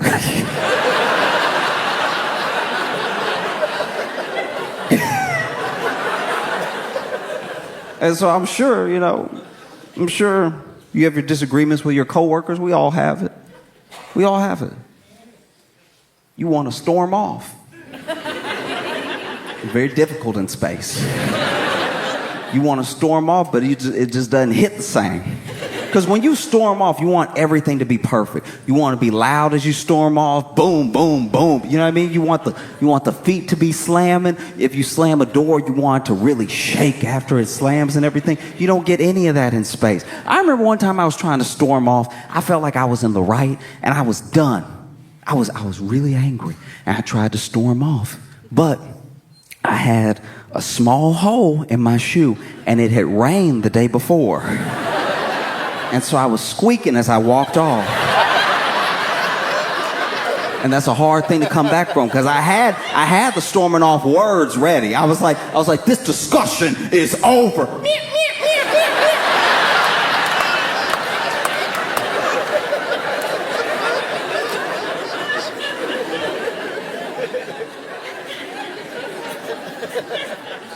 So sure enough, you know, you want to storm off in space. Maybe your coworker's making you mad. And you've had enough of it. You've been up here for, 2 extra months or whatever. You just want to go. So you're like, all right, that's how you feel? That's how you feel? All right, then you know what? You can finish the experiment yourself, because I'm out of here.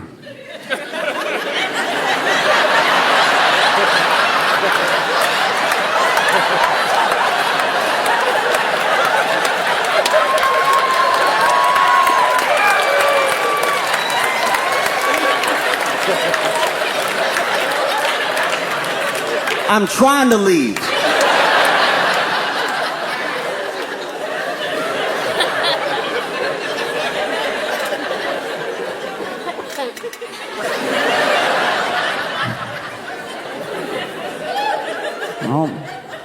I can empathize with where the astronauts are coming from, because I worked at a grocery store, right? And give me a second.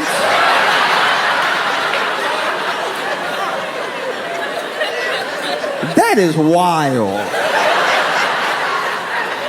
In the time I'm talking, I haven't built up enough trust that there's a point that I'm trying to... Y'all are rude. That's wild. Okay. Anyway. I used to work at a grocery store.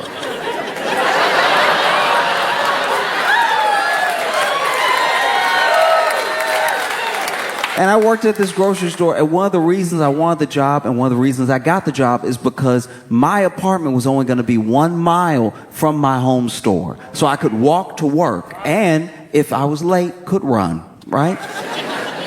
And then sure enough, when you get hired by this particular company, when you work for the company, you don't work just for that one store. You work for the district. And so what they can do is they can put you in different stores if they need to patch up. Maybe somebody quit and they need to patch up some shifts or something like that. And so when I first get hired, I'm willing to go wherever. And I'm only at my home store, but I'm taking up people's shifts. If anybody needs to switch with me or needs me to take their shift, I'm taking it if I can. I'm coming in every time they call me in because somebody called out. I'm actually coming in so much that I get a bunch of overtime, then they get mad at me and tell me to stop. But I was like, you called me. So I'm sorry I didn't self-snitch on the way in that this was hour 48 this week. Like, thought you needed help. And then one day, I get put on a different store, a store that's really far from my apartment. And it was because someone had quit abruptly, and so they needed someone there that week. So it was only supposed to be that week. And I get there. I had never been to this store before, but it's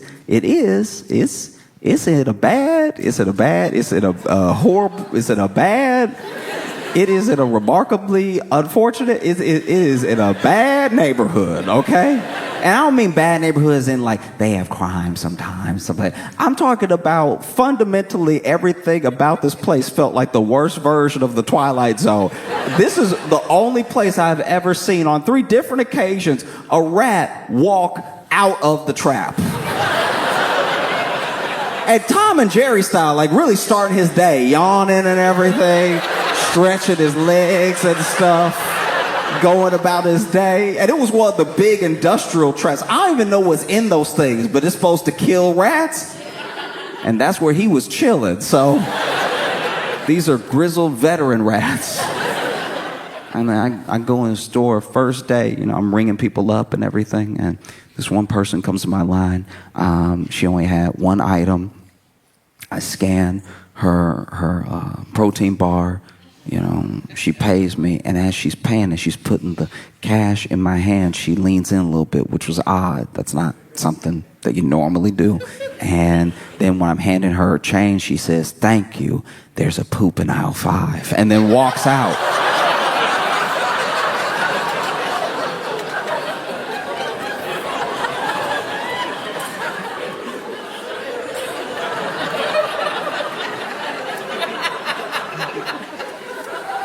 And I'm sure she didn't do it. I'm sure she didn't do it.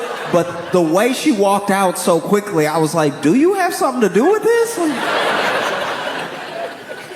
And so it's not really my problem. I'm hoping she was just joking. And so I just keep ringing people up, right? I'm just continuing to ring people up. And then my manager comes over, and my manager is like, "Hey, Josh, we gonna switch you off a register and put you on the floor for a little bit. Because, there's so many crazy things happening today. And so I'll go ahead and switch with you." And so then I had to count out my till and then go to the floor. Now, I'm still not electing myself to go to aisle 5, right?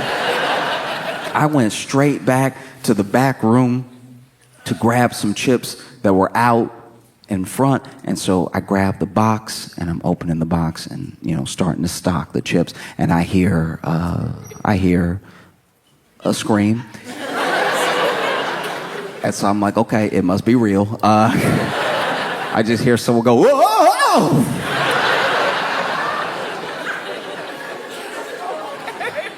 And so then I just keep stocking because I'm like, I don't want that to be part of my life, right? And then I get a tap on the shoulder, and it's my manager. She's like, "Hey, there's a whole situation on aisle 5. If you don't mind checking it out real quick." And in my head, I'm like, I thought you were gonna be ringing people up. You just been trying to set me up this whole time, using some very convenient language. And so I walk over to aisle 5, and I see it, right?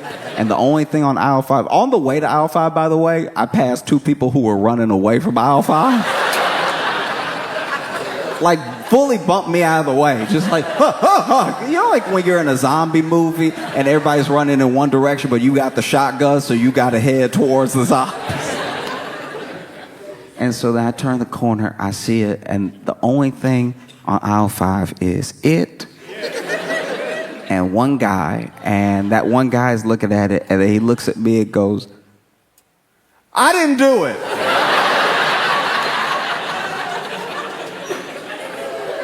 Didn't think you did, dog. I understand you being just as shocked as I am. And so then I go to the back because I don't really know what to do.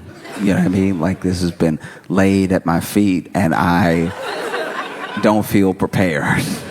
And so I grab the broom and the dustpan and the kitty litter. And so that I go ahead and scoop and litter and everything.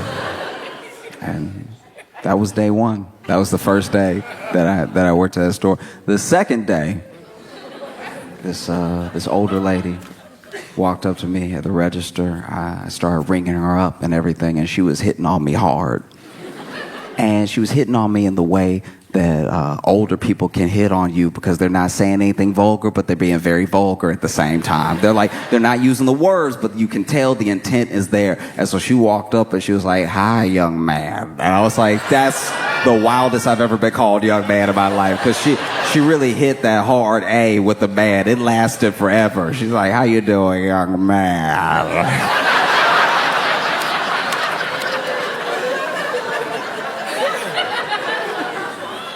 And I'm sitting there like the name tag says Josh. Like it. And so I'm ringing her up, and she's like, "What you doing later?" And I was like,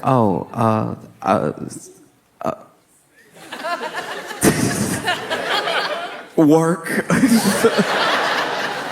I'm just ringing things up as fast as I can. And then she's like, "Can you bag it for me?" Sure. So I'm putting it in the bag. She looks at me and she's like, "I like the way you do it." And I'm like, you can see what I'm saying. Like this is X-rated what she's doing to me right now. But it's all under the radar. It's all, if you try to call her out for this right now, she'd be like, "I'm not doing anything." But like, we can all hear it together right now. Like, "I like the way you do it." I'm like, "Oh, okay. Thank you. Thanks so much." Meanwhile, I'm just ringing up can after can of prunes. It's just nothing but prunes. It's like the store's worth of prunes. In my head, I'm like, there's no way she's gonna be able to carry all this. I put the last one in the bag. And she was like,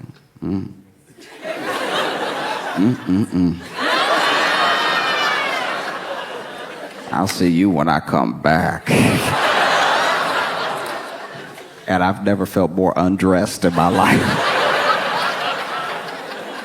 It was day 2. And day 3, I was ringing somebody up. My manager walks up and they're like, "Hey, just so you know, watch that guy over there. You know, turn your head, watch that guy." And she pointed to this dude and she was like, "Look, we forgot to mention this, but he does come in here periodically. And you just need to watch him because he will eventually start arguing with the cantaloupes."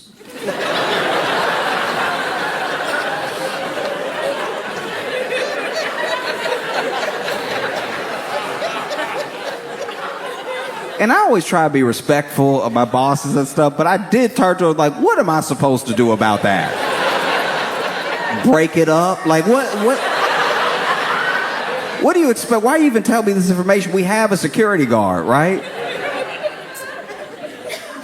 And so I'm bringing people up, and like 5 customers later, I hear in the distance, "Don't talk to me like that." And so immediately I turn my head to our security guard. Our security guard, all I see is his back foot walking out of the store. Because we always had security guards on hand because it's a bad neighborhood and everything, but at the same time, they were allowed to take their break whenever they wanted. So then I think he saw the cantaloupe argument breaking out. He was like, "That sounds like a great time to have a snack. I'm hearing a snack right now." And so then my manager comes over and she's like, "We should go say something." And so we walk over. And this dude's holding this cantaloupe and, you know, letting the cantaloupe have it. And he's like, "You always do this." And so I'm like, "Hey, sir, how you doing? Hello? Hi. And he's not listening to me at all because this is the point in the argument where he got his receipts ready. He's like, "No, because last time you said," he's like making all of his really good points and he doesn't want to be interrupted. Right? I was like, "Hey, could you just keep it down a little bit? You're scaring some of the other customers," right? And this guy was like, oh, I'm sorry. Which I could not have seen coming.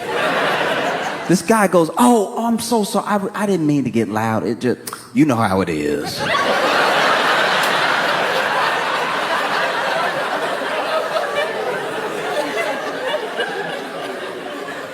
I was like, yeah, no, I know. Yeah, cool.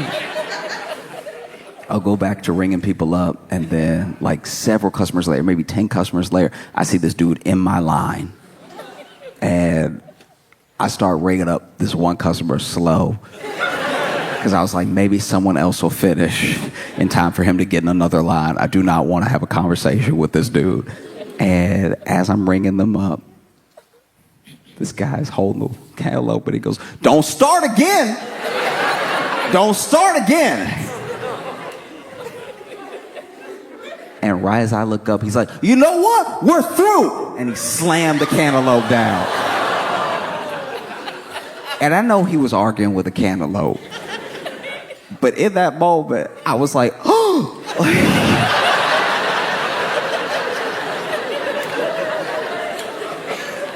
This dude storms out of the store and everything. And I gotta clean the cantaloupe up. And as I'm cleaning it up, I'm like, I'm sorry he hurt you. Like,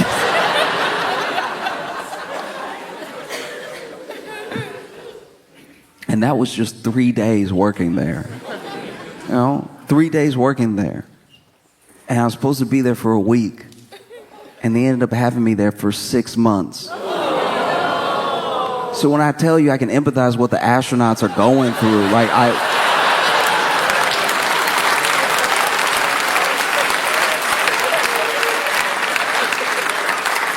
some of y'all should be clapping because you didn't believe in me at all.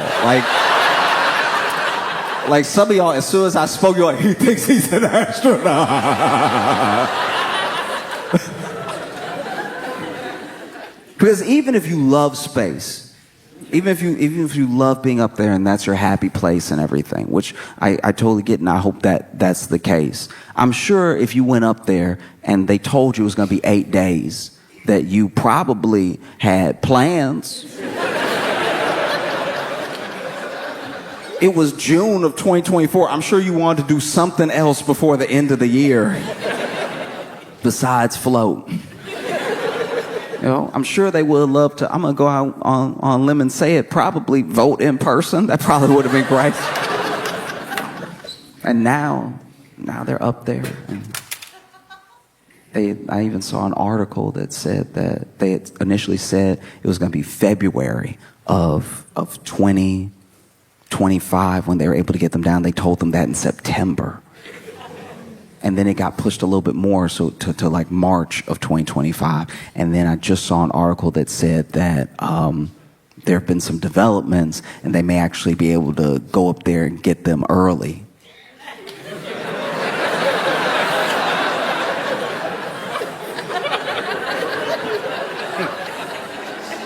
If it were me, I'd be like, don't say early around me. Don't say early around me at all.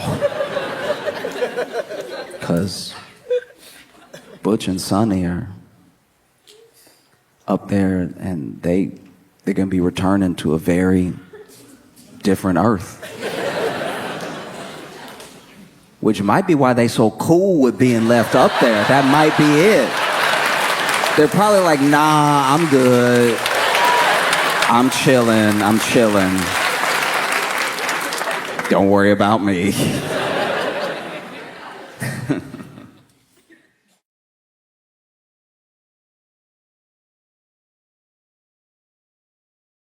Give it up for Josh Johnson.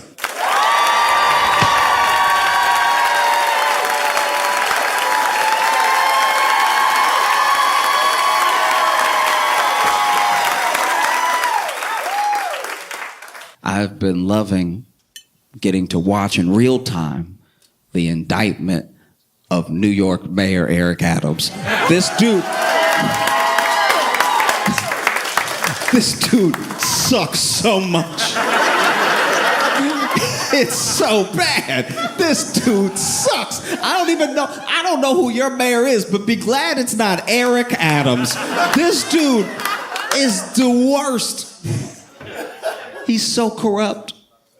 And it's like corruption. This is what's disappointing about Eric Adams' corruption, is that it's like petty. Do you know what I mean? We expect politics to be corrupt.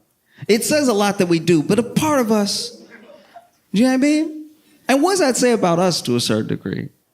I think about that a lot. What does that say about our expectations, that we expect corruption? You know what I mean? At lots of levels, you know? City councilman did this thing, president did this thing, whatever it is, we expect it. And then when people run, we don't really believe in them. Maybe if someone can make us believe in them along the way, that's the person that we vote for, because we're like, wow, this person's different. But different from what? The expectation is corruption, you know? And he's corrupt in a way that's truly disappointing.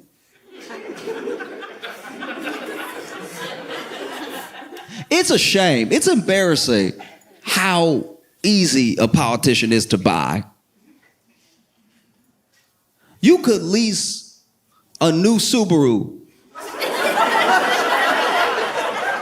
or you could buy a politician depending on the position of the state. The things these people go down for, we're talking not money if we're talking politics, right? Like if I was a senator and I wanted to be corrupt, you'd have to get me good. You have to take care of me because I might lose my job. I might go to jail. I need a nest egg to protect me. You know, something to look forward to while I'm in jail doing all that time for doing you a favor and being corrupt. Like, that's why I don't agree with it, and I'm glad he's going down for it, but Menendez makes sense. He took gold bars. That's cartoonish corruption.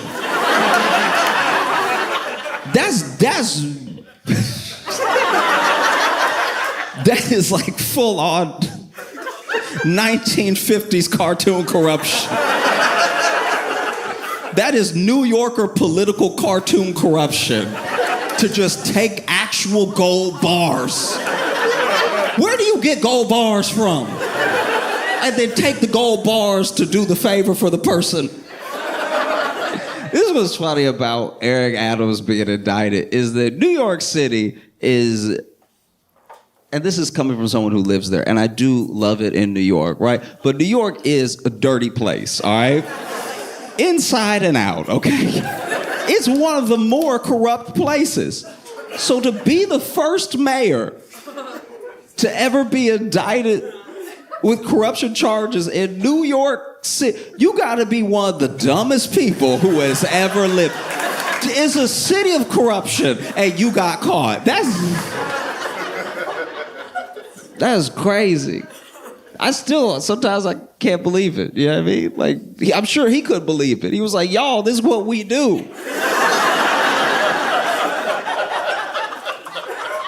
How y'all gonna get mad now? I did the regular amount of corruption. I didn't even go overboard. I got some flights upgraded. Why would y'all? No, it is that dumb. This dude... Eric Adams' corruption is so petty. This dude about to go to jail because he let Turkey upgrade some flights for him. He basically is gonna go to jail for what is Delta Gold Medallion. Like, it's just...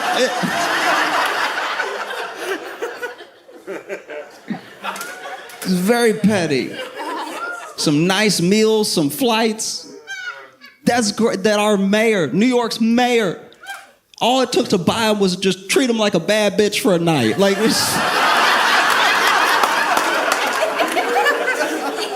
you know how embarrassing that is? Do you know how much money is in New York? I need at least 6 skyscrapers to be as corrupt as Eric Adams. I'd be like, take care of me. No, I need land. What are you talking about, a flight? A flight where I might fall asleep and miss my corruption? No. Because you know, sometimes you get upgraded by your airline, you get all excited, you like, oh, I'm sitting in, got the extra leg room and everything. I can kick for no reason and stuff. And then you wake up at the destination and you're like, dang, I didn't even enjoy the free glass of champagne and orange juice. That's his level of corruption. It's so dumb. He sucks. But Eric Adams started as a cop, right? And I actually watched this video of him. It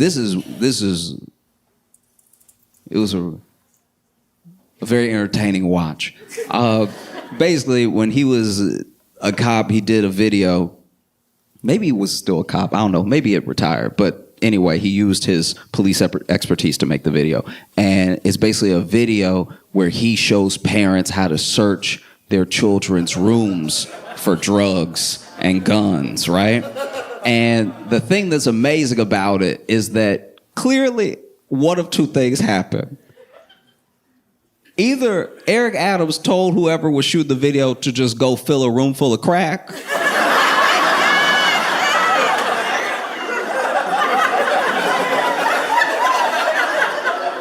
or Eric Adams kept using the same 6 crack rocks in between takes. Because he was pulling crack out of places that didn't really make any sense. Like those. When you have crack, the intention is to smoke it or sell it. And where he was pulling, because then, first of all, the room didn't make sense. Because the room is supposed to be a child's room, right? But the room has stuff for a kid that's about to head off to college or somebody in preschool. Like, there's just too much going on in the room. The room makes sense if you were never gonna leave that room for 26 years. Like, it doesn't... The room did not make sense at all. So then Eric Adams would do weird stuff, like he'd be like, looks like a regular tricycle, right?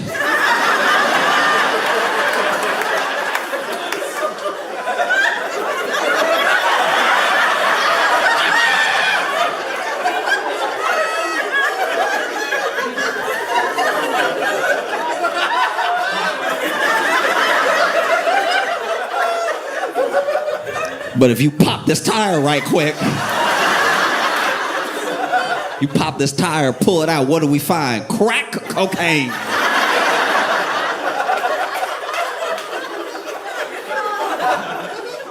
It was incredible. Like, looks like a regular doll, huh? But if you stab it in the back and rip it open, what do we find? Crack cocaine. And honestly, like, look, I even get the spirit behind what he's doing, but if your child is on crack, there will be other signs.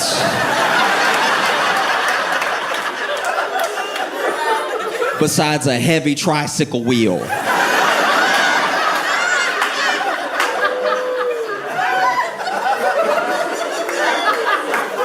I've never seen a kid on a bike with a flat tire and been like,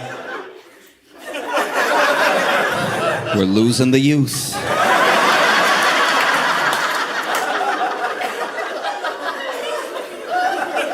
It's insane. This dude is over here going, a simple jewelry box. But if we open it, what do we find? A loaded gun.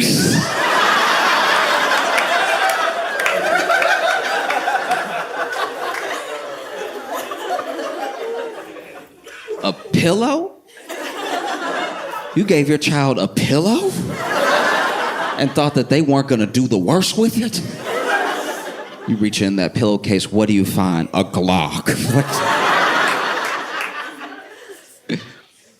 My favorite was standing near a bookcase.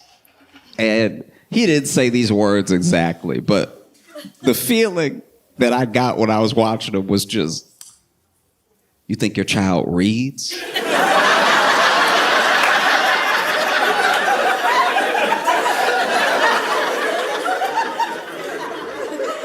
You think your little baby boy, baby girl reading in here?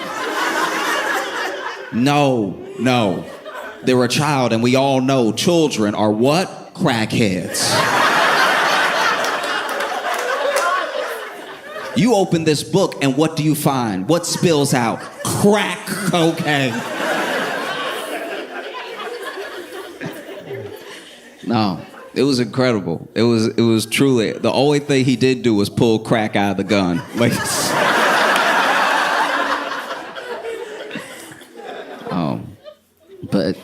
and I can't stress this enough. Eric Adams is like terrible. He really is. Like, he really is. He's the worst. It's so bad. He sucks. He sucks so much. You should be so glad he's not your mayor. Like, that's... Oh, man. I'll be honest with you. I didn't do the research. I don't know who your mayor is. I just know it's not Eric Adams. So you got 2 legs up on New York City. This dude, first of all, when he was running, he was corrupt. The dude was running, and he was already doing stuff where we were like, if it's not illegal, it's weird. This dude told the story of, because, he's a cop, and he reminds everybody all the time that he used to be a cop, right? And it depends, because he does a thing that's real sneaky. He's really good at it, right? Where he was a black cop. So in some rooms, he's black. In some rooms, I used to be a cop. And never the two rooms shall meet. If like...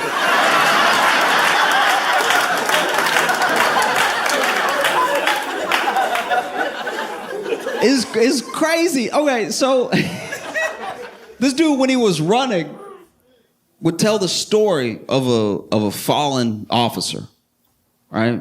His friend that he loved dearly, who died in the line of duty, and he loved his friend so much that he keeps a picture of him in his wallet with him all the time, right? And it's a heartwarming story because no matter your feelings on cops, no matter your feelings on like the criminal justice system, I think everyone can understand what it's like to lose a friend, right? You can understand what it's like to lose, especially when you lose a friend when you're both in danger. Maybe you both were in the military together. Maybe you're both cops. Maybe you served in some way and then you lost your friend. And no one's going to know what that was like except for people who it also happened to, right? And he kept the picture in his wallet. Except the picture in his wallet that he showed people was printed out by his staff members, and they threw a little coffee on it to make it look old. And that's before he did anything illegal. This dude is the devil. Like, he really sucks. This dude, I don't even know how he won. He doesn't live in New York. You know how usually you have to live where you're the mayor of? I'm not gonna make any assumptions about your mayor, but I'm assuming they live here. I imagine your mayor doesn't actually live in Illinois. That would be weird, right? To come over and be like, hey, I'm here with y'all. We're in this together. I'ma go, though.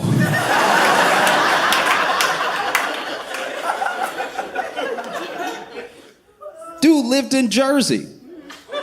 And then it got outed that he lived in Jersey. And so at the last second, he had the New York Times try to help him cover it. And they did a profile of him at his house in Brooklyn that he was clearly walking into for the first time. This dude walked in. You could tell he had never been in there before. He over here like, and as you can see, my wall. If you don't have one, you gotta get one. All right, these walls are fire. This dude walked in, and clearly, whatever staff was trying to help him look like he lived there, I feel like they tried to like Ocean's 11 it and like did it a little too late because they were clearly moving stuff into the place to make it look furnished. But then he probably called them and told like, hey, I'm on the way now. Y'all got to get out because the apartment did not make sense. You walk in and in the living room is the bed. That's an intern who had to drop the bed like as they like, what?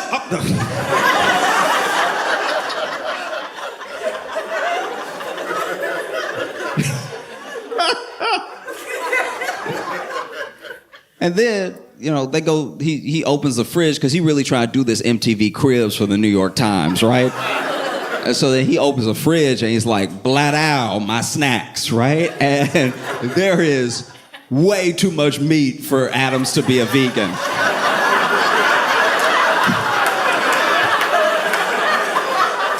There's so much meat. It looked like it was stocked by Hillshire Farms. There's way too much meat in there. Not even mistakable meat. Not even like, oh, I thought the Impossible Burger. Like, it was full-on meat. And when they ask him about it, he's like, oh, my son be sneaking in, you know what I mean?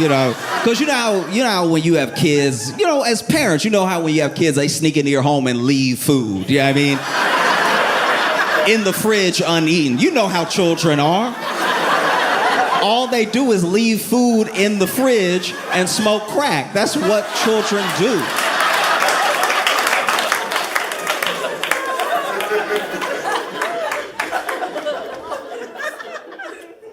This dude is the worst. This man brought back stop and frisk. If you don't know what stop and frisk is, it was practice in New York where basically the police could stop you at any time and frisk you, check you for drugs and weapons and stuff like that. It was very popular under like Giuliani and stuff, but it was like found to be pretty disproportionate because they would just stay in one place and check everybody there. You know? So it was just black and brown people. It was mostly black and Hispanic people that were like stopped and frisked. And it didn't even really work because the people with guns and drugs were like, I'll stay home. You know? They found when they did studies on it that, you know, more often than not, it was men, over 9% men. So it's like 99.3% men of the stop and frisk. And then also in the 90s were black and brown people. So it was like, I think like 5% white, right? Which is just go all over New York. You're allowed to stop and frisk. Just stop and frisk everywhere. Just do the Upper West Side. Do you know what I mean? Just be like, hey, what's in the briefcase though? That could be full of anything. But they didn't, so it was found to be like an unconstitutional practice. It was found unconstitutional in 2013, and the New York police like disbanded it fully in 2020, and then Eric Adams brought it back. Which is odd, because this is my thing about Eric Adams, and what I mean about that chameleon move that he does is that Eric Adams, I don't even know the exact particulars of the story. All I know is that he was arrested when he was a kid. Some people say he was a member of a gang himself, right? And that he, got beat up by the police. He tells this story of being a victim of police brutality at like 14, 15. Him and his friend got caught. They had done two things. I think they had stolen some checks or something, and they stole something else, and it was when they were trying to cash the stolen check they got caught, and basically they got beat up at the police station. And apparently the way that I believe Eric tells it is that these white cops were beating him and his friend up, and then a black cop came in and told him to stop. And he was like, and that was the moment I decided that I wanted to be a police officer, turn my life around, everything, because I just saw the way that black cop moved, right? He's like, I saw the power, the respect, I saw the fear that people had, you know, and I was like, okay. It's a weird thing to pull from that lesson, but all right. We're all our own people. And so it's weird to me that he's so adamant about being punitive as someone who grew up the way that he grew up. It's very odd that he doesn't see himself in any of the youth that he wants to arrest or wants to punish. Like and that's even only part of why he sucks. Like, he sucks. This dude sucks so much. He's the worst.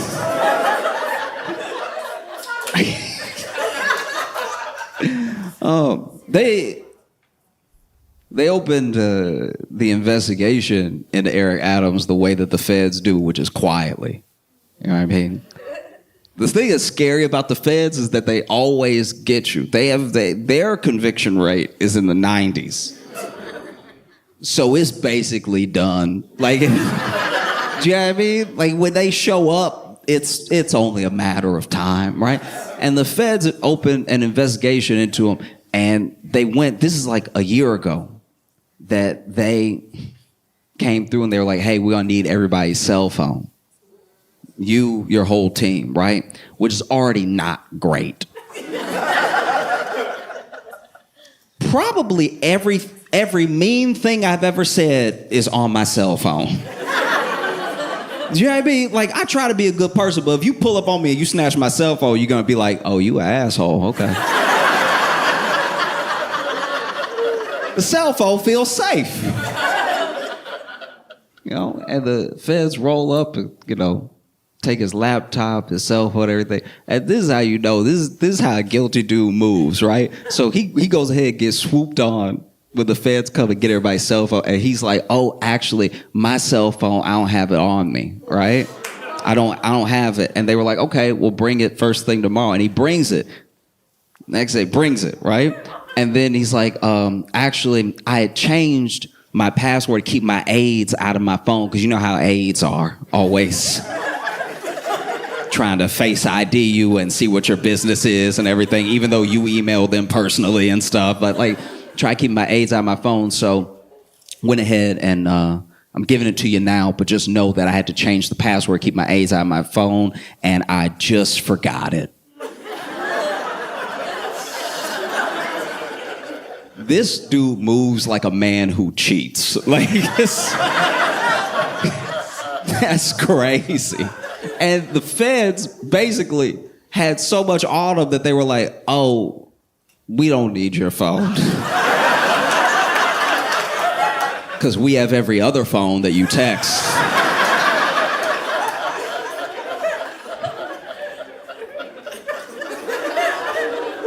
Ooh. There's even instances of Adam's aides knowing things were illegal and then being like, y'all, this is illegal. They said it in the text, but y'all, this is illegal. I don't think he'll want to do it. And then you know that text bubble? He'd be like, hey, this is illegal. I don't know if he'll want to do it. And then the person from Turkey or wherever would be like, are you sure? And then the text bubble.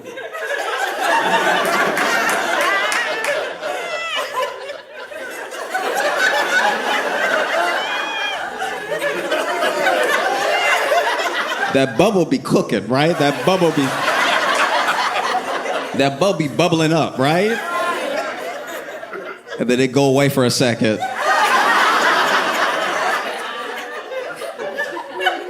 And then it come back and be like, never mind, he's down.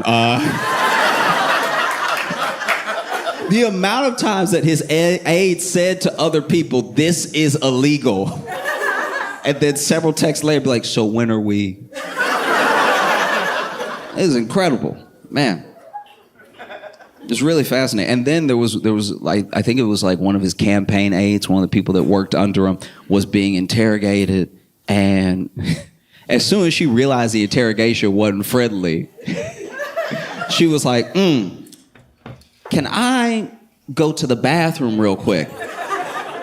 And so they were like, yeah, sure. And then she went to the bathroom and apparently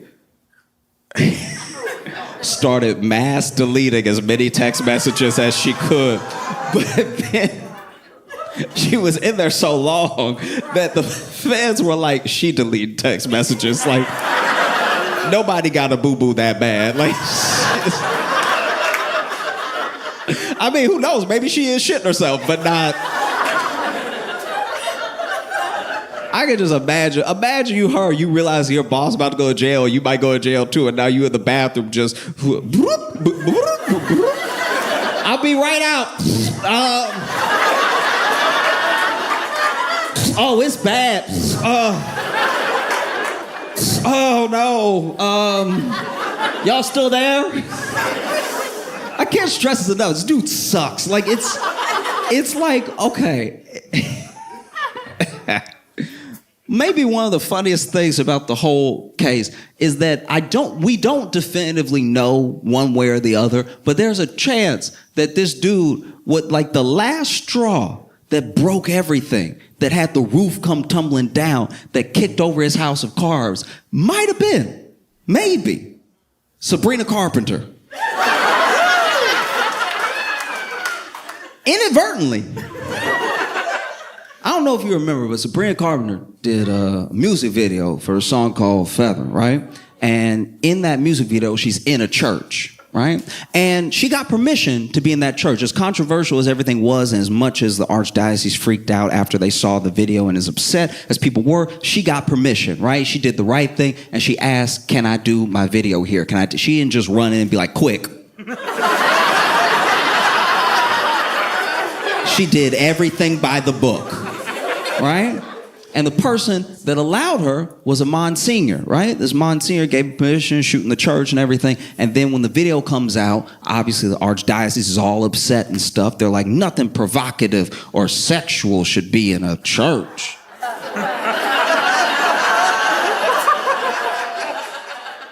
That's what they said. Don't get weird with me.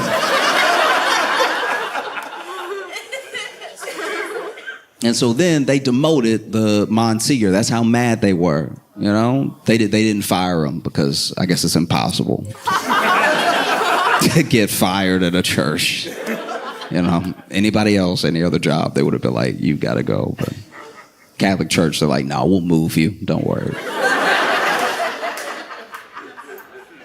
And basically, one of the things that came from that whole thing, especially how public it was the feds subpoenaed the archdiocese over the Monsignor because he had connections, like as in a relationship or maybe even a business relationship with Eric Adams' chief of staff, right? And so they were like looking into it, and then Sabria Carpenter's moved on. She just sort of like, oh, I didn't realize it. Whoops. And I don't know. I think that people don't realize how much trouble Eric Adams is in because this isn't like a police thing. This isn't like a local police or something. Like local police could run cover for a mayor. And so Eric Adams gets indicted, right? Present day, he gets indicted, and this dude holds a press conference. It's one of the worst press conferences I've ever watched in my entire life. This is incredible. People talk about Giuliani and everything when he did that 4 Seasons press conference and stuff like that. Not gonna lie, this one put that one to shame, okay? This one was really, but first of all, they decided to do it outside. I don't really know why, but maybe he's not allowed in buildings. I have no idea, but they decided to do it outside, and they had a tent up because it was raining. But Eric Adams and he does this a lot. He does this in a way, this is one of the reasons I can't stand Eric Adams. This is one of the things that makes him suck, right? Is that whenever he's in trouble, whenever he needs something, he's very, very black. You know, and so now that he's in trouble, he has gathered around him every black person that will stand next to him, I suppose. And so he had everybody. He had so many people that they couldn't all fit under the tent. So now there are some people getting rained on halfway, just trying to lean in and everything. Do the one-sided thing. And the press conference starts, and there's protesters at the press conference. And, you know, Adams did some weird stuff. Like when he got indicted, he did like a message to New Yorkers and everything. And in the message, he says, like, I knew as soon as I stood up for New York, I would become a target. And then we were like, when did you stand up and who is targeting you? Like, this is odd. I've heard this language before, but I've never seen it make less sense since the last time I heard it. You know? And finally, you know, he goes ahead, he's doing press conference and stuff, and there's protesters there. And the protesters are screaming at him. They're like, you're an embarrassment. Don't try to act black now. You brought back stop and frisk. You brought back every policy that came down hard on the black community, but now you want to be black because you're in trouble and you want us to back you up and everything. And they're yelling. And the whole time, Eric Adams is like, You ever been at a restaurant and there's a couple trying not to fight? And then finally one of them can't take it anymore and she stands up and she's like, you cheating bastard, or whatever. And then he's like, It was that. And so he just stands like, okay. And then he lets people speak for him, right? So his pastor speaks and his other pastor speaks. And I think another pastor speaks. you go to extra church when you're in trouble, right? So then pastor after pastor after pastor are speaking, right? And all the pastors are like, hey, listen, we don't even know.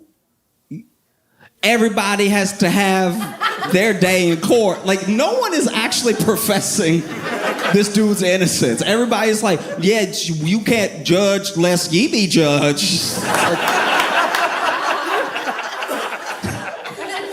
And once again, remember, I told you it's one of the worst press conferences I've ever seen, because not only can not everybody fit under the tent, and not only are the people not making a convincing argument for Adams to be innocent, which is what we would very much like our elected official to be, right? This one lady gets up there, and she's been the loudest against the other protest. She's like, shut up, let him speak, blah, blah, blah, right? And so it's her turn to speak. And then she gets up there, and she's like, good morning, New York! Like, she's just trying to shout everybody down. She's like, I've known Eric Adams for 40 years! And she's just screaming, right? And he is completely... And then the mic starts going out. Completely...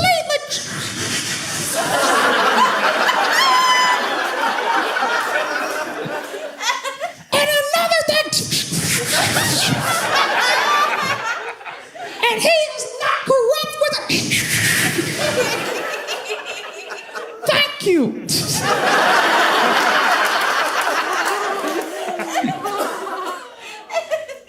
And then the dude went up there, and I don't really know what his position was. I don't know. He might have just been a black dude Eric Adams pulled that day, because this guy gets up there and he goes, good morning, New York. Good morning, New York. I've known Eric Adams for years, and he is, for 64 years, he has loved and served New York, and we cannot throw away 64 years over 5 indictments. He is 64. And I was like, where's the logic going here?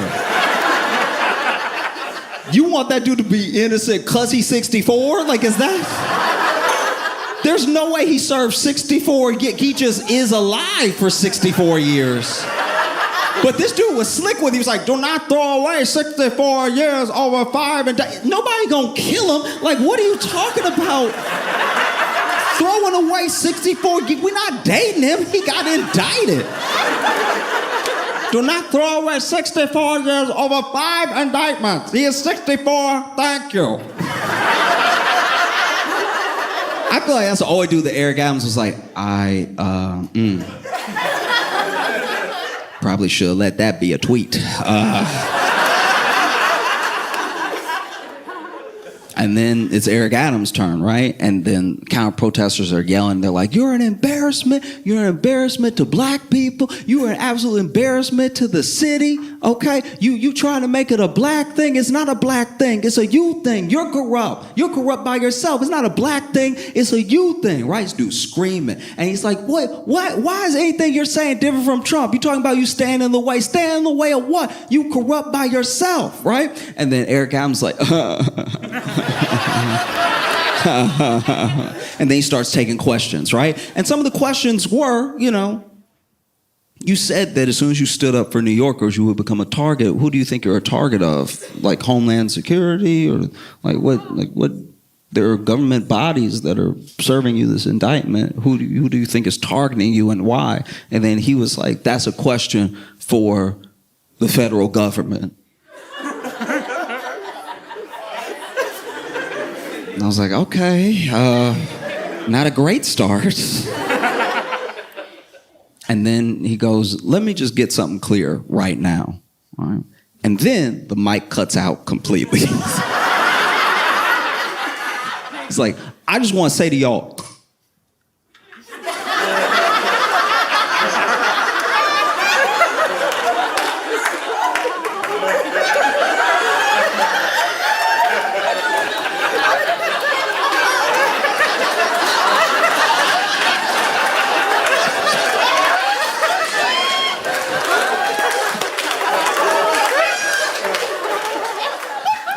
that's all I gotta say.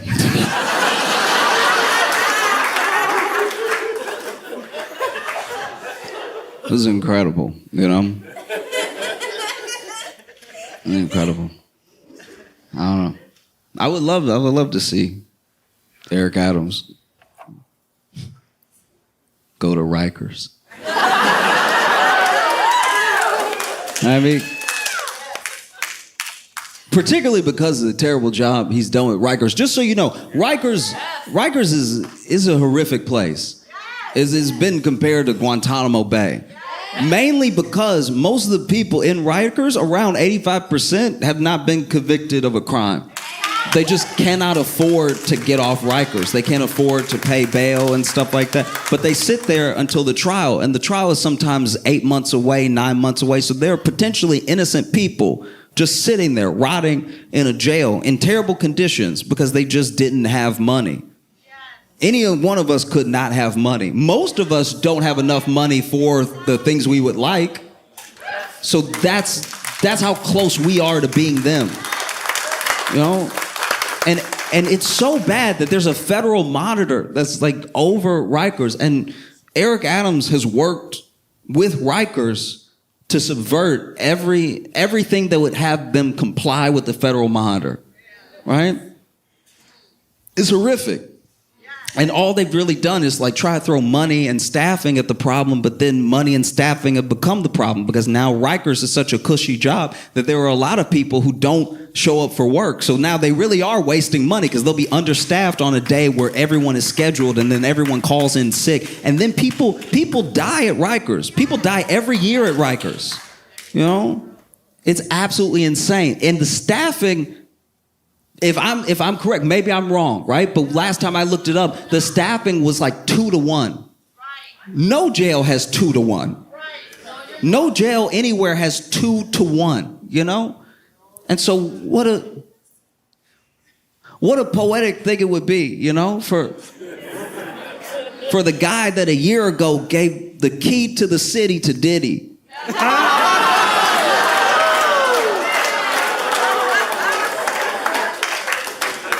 To also be like indicted and charged and sitting in Rikers. Rikers it'd be dope to see Eric Adams at Rikers. They just, he gets there and they're like, what's up, buddy?